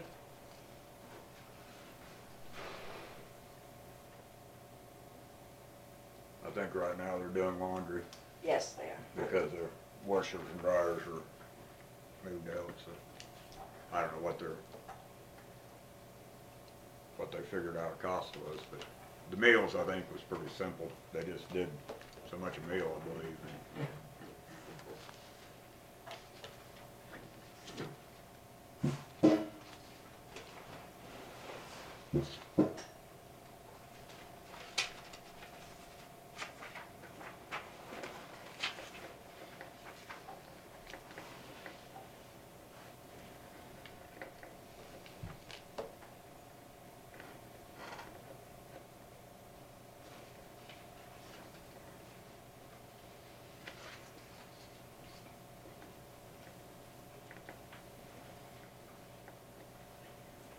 How are we doing vehicle maintenance? I mean, I've seen all the bills go by, but we're basically letting each department take the vehicle wherever they want. There's no bidding process, there's no contract.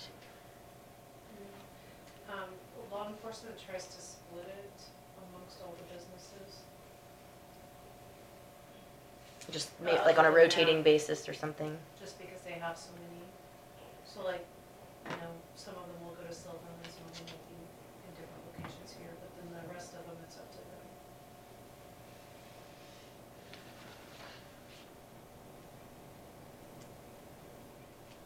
And do we bid out our contracts for fuel? They Because we, solicit whenever they order fuel, every time? pretty much every time. And who approves that? They do, Michael O'Hare? yeah. And have we done noxious weed bids yet this year? It's not my department. You what? Noxious weed bids, have we done that yet? Chemical bids? He was working on it, I don't know if he got it done or not. Dan was gonna put the deal together. I mean, last year, I remember we ended up splitting it because we took the lowest cost for practically every different, Dan was in, and we talked to him about it, I haven't heard anything. but Michael O'Hare did it last year, not Dan. Remember? Well, I think they conferred on it. Well, Michael brought it to the commission, I'm pretty sure. Dan was asking about it that day he was in there, I think. How we He gonna asked do if, yeah, he asked if we were going to do it the same way as last year, so he may have prepped all the information, but we haven't, I mean, have they purchased any? I didn't, Not that I know of. I imagine they're just starting to do a little spray. And I'm sure they carried some over, so. mhm.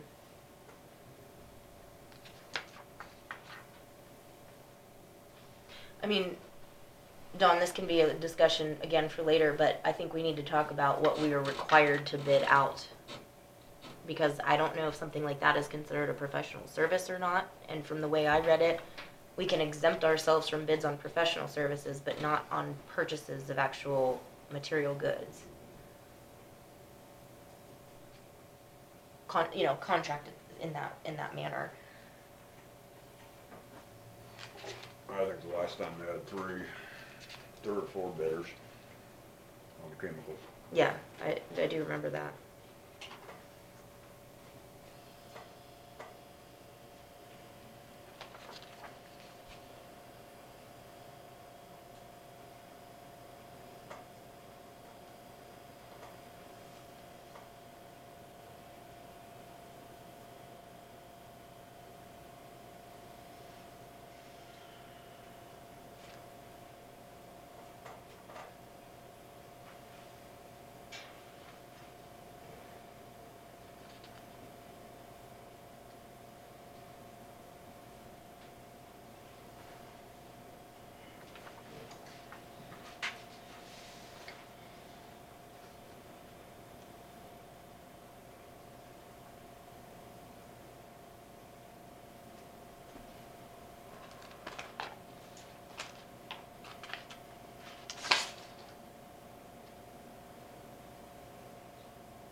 Do we not have a current policy in place for purchases over a dollar amount for departments?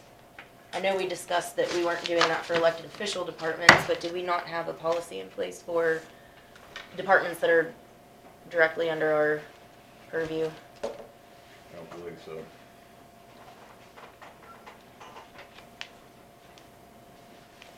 I would move to approve the payables amount of $399,019.16. I'll second. Any further discussion? If you would separate the contractual payment that has been a point of discussion for more than 6 months, I'd be happy to vote with you. And you know full well that if and when you separate that payment, you may vote for it separately and still pass it without my consent. So that will be the reason for my nay vote. All those in favor say aye. Aye. All opposed? Nay. I think we need to move the ambulance billing, and I would move that we use the lease out of Delphus and ask for a monthly report from them. Did you sign?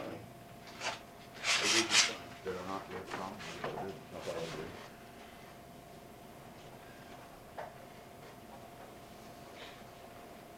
Am I to understand that there was no contract, correct? We don't have to, or was that the other part, the other There was bidder? an out on each one of them, I I think. don't think When there anytime we wanted out, we could get out. Just out. That was my understanding. Like a 30-day notice or something? I think it's time that it's the first of the month. I think we want to get it done. Would hope it'll generate some income. And I did make that a motion, didn't I, Don? Yes, you do. Okay, thank you. Do I have a second? I have a second.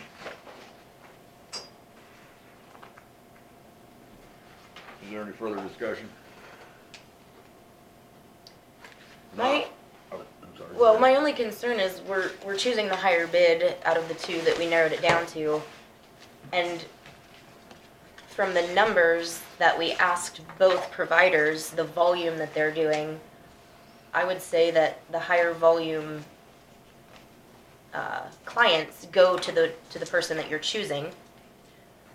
And we are a lower volume client, so I would think that that cost savings should be part of the consideration.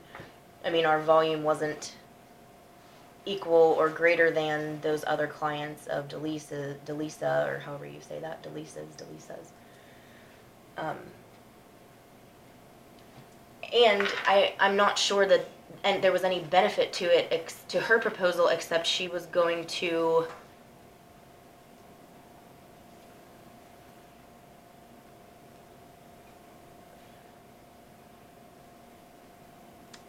pursue more of the past due bills.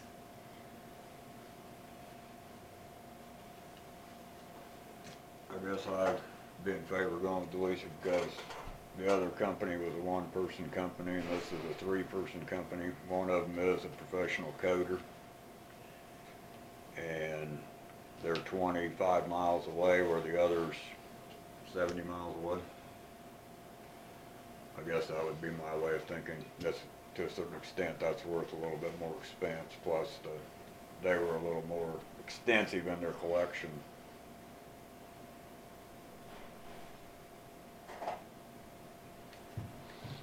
There's no further discussion. All those in favor say aye. Aye. Aye. We'll meet again on May the... Can I stop you one moment and you Yeah. guys help me with those minutes because I don't want to mislead Sure. anybody. Which part? Well, back to the nursing home, because the way I have it wrote, I The can't really find 23rd. the and the. Because I really feel like I murdered it. It goes, from the first sentence, you have a colon. Requesting the following amounts from the county, colon.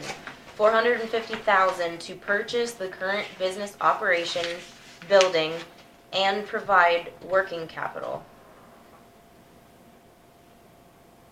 And then I have a Maybe you should say of which 75,000 will come from what is remaining and the 120, allocation for... an allocation of 125,000 for 3 years for maintenance, I guess. See, I think it's kind of, I wondered if I should just strike all of that. Of course, you could strike the 125 and 75. I mean, it's 450,000. That's what it is. Because Yeah, I didn't I really thought they include were it. asking for both. Yeah. So, I mean, that's what I feel like it reflects, so. Because I guess the other case, if you didn't, they wonder where the other 375,000 was going to come from. The way it Whatever reads, is. though, I just read it as they want it for this, and for working capital. And then you list out the total amounts, which, if you're reading it and you can do math in your head, 3 times 125 plus 75 is 450. But that's But asking what a if I lot. put which was the allocations, or which was considered the allocations for the upcoming, the remaining of this year and the upcoming next 3 years? Why don't you just put from? It just says continue the funding the maintenance on the existing building. But they're not wanting it continued. That's why I feel like it's misleading. Well, because this does say that they want the business operation and the building and working capital, which is true, Yeah. but they're using all of that money to do all of those things. And it's one lump sum. Yeah, I just feel like I need to strike it completely. That works. That's fine. Yeah, that's all Strike right. it. Because my intentions was that I really thought that they were getting all of it, both. That they were Which would be wanting- 900,000. Yeah. Or you can just put total, a total of 450. Da, da, da, da. I don't know. I thought it still read You done? appropriately. I think so. You got it? Yep, I just struck it.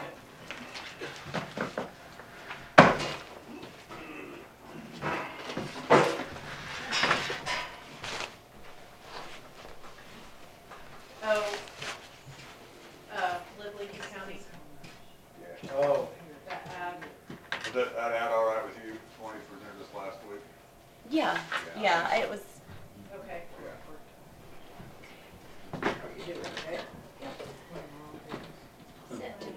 Yeah, I know, it's gonna be.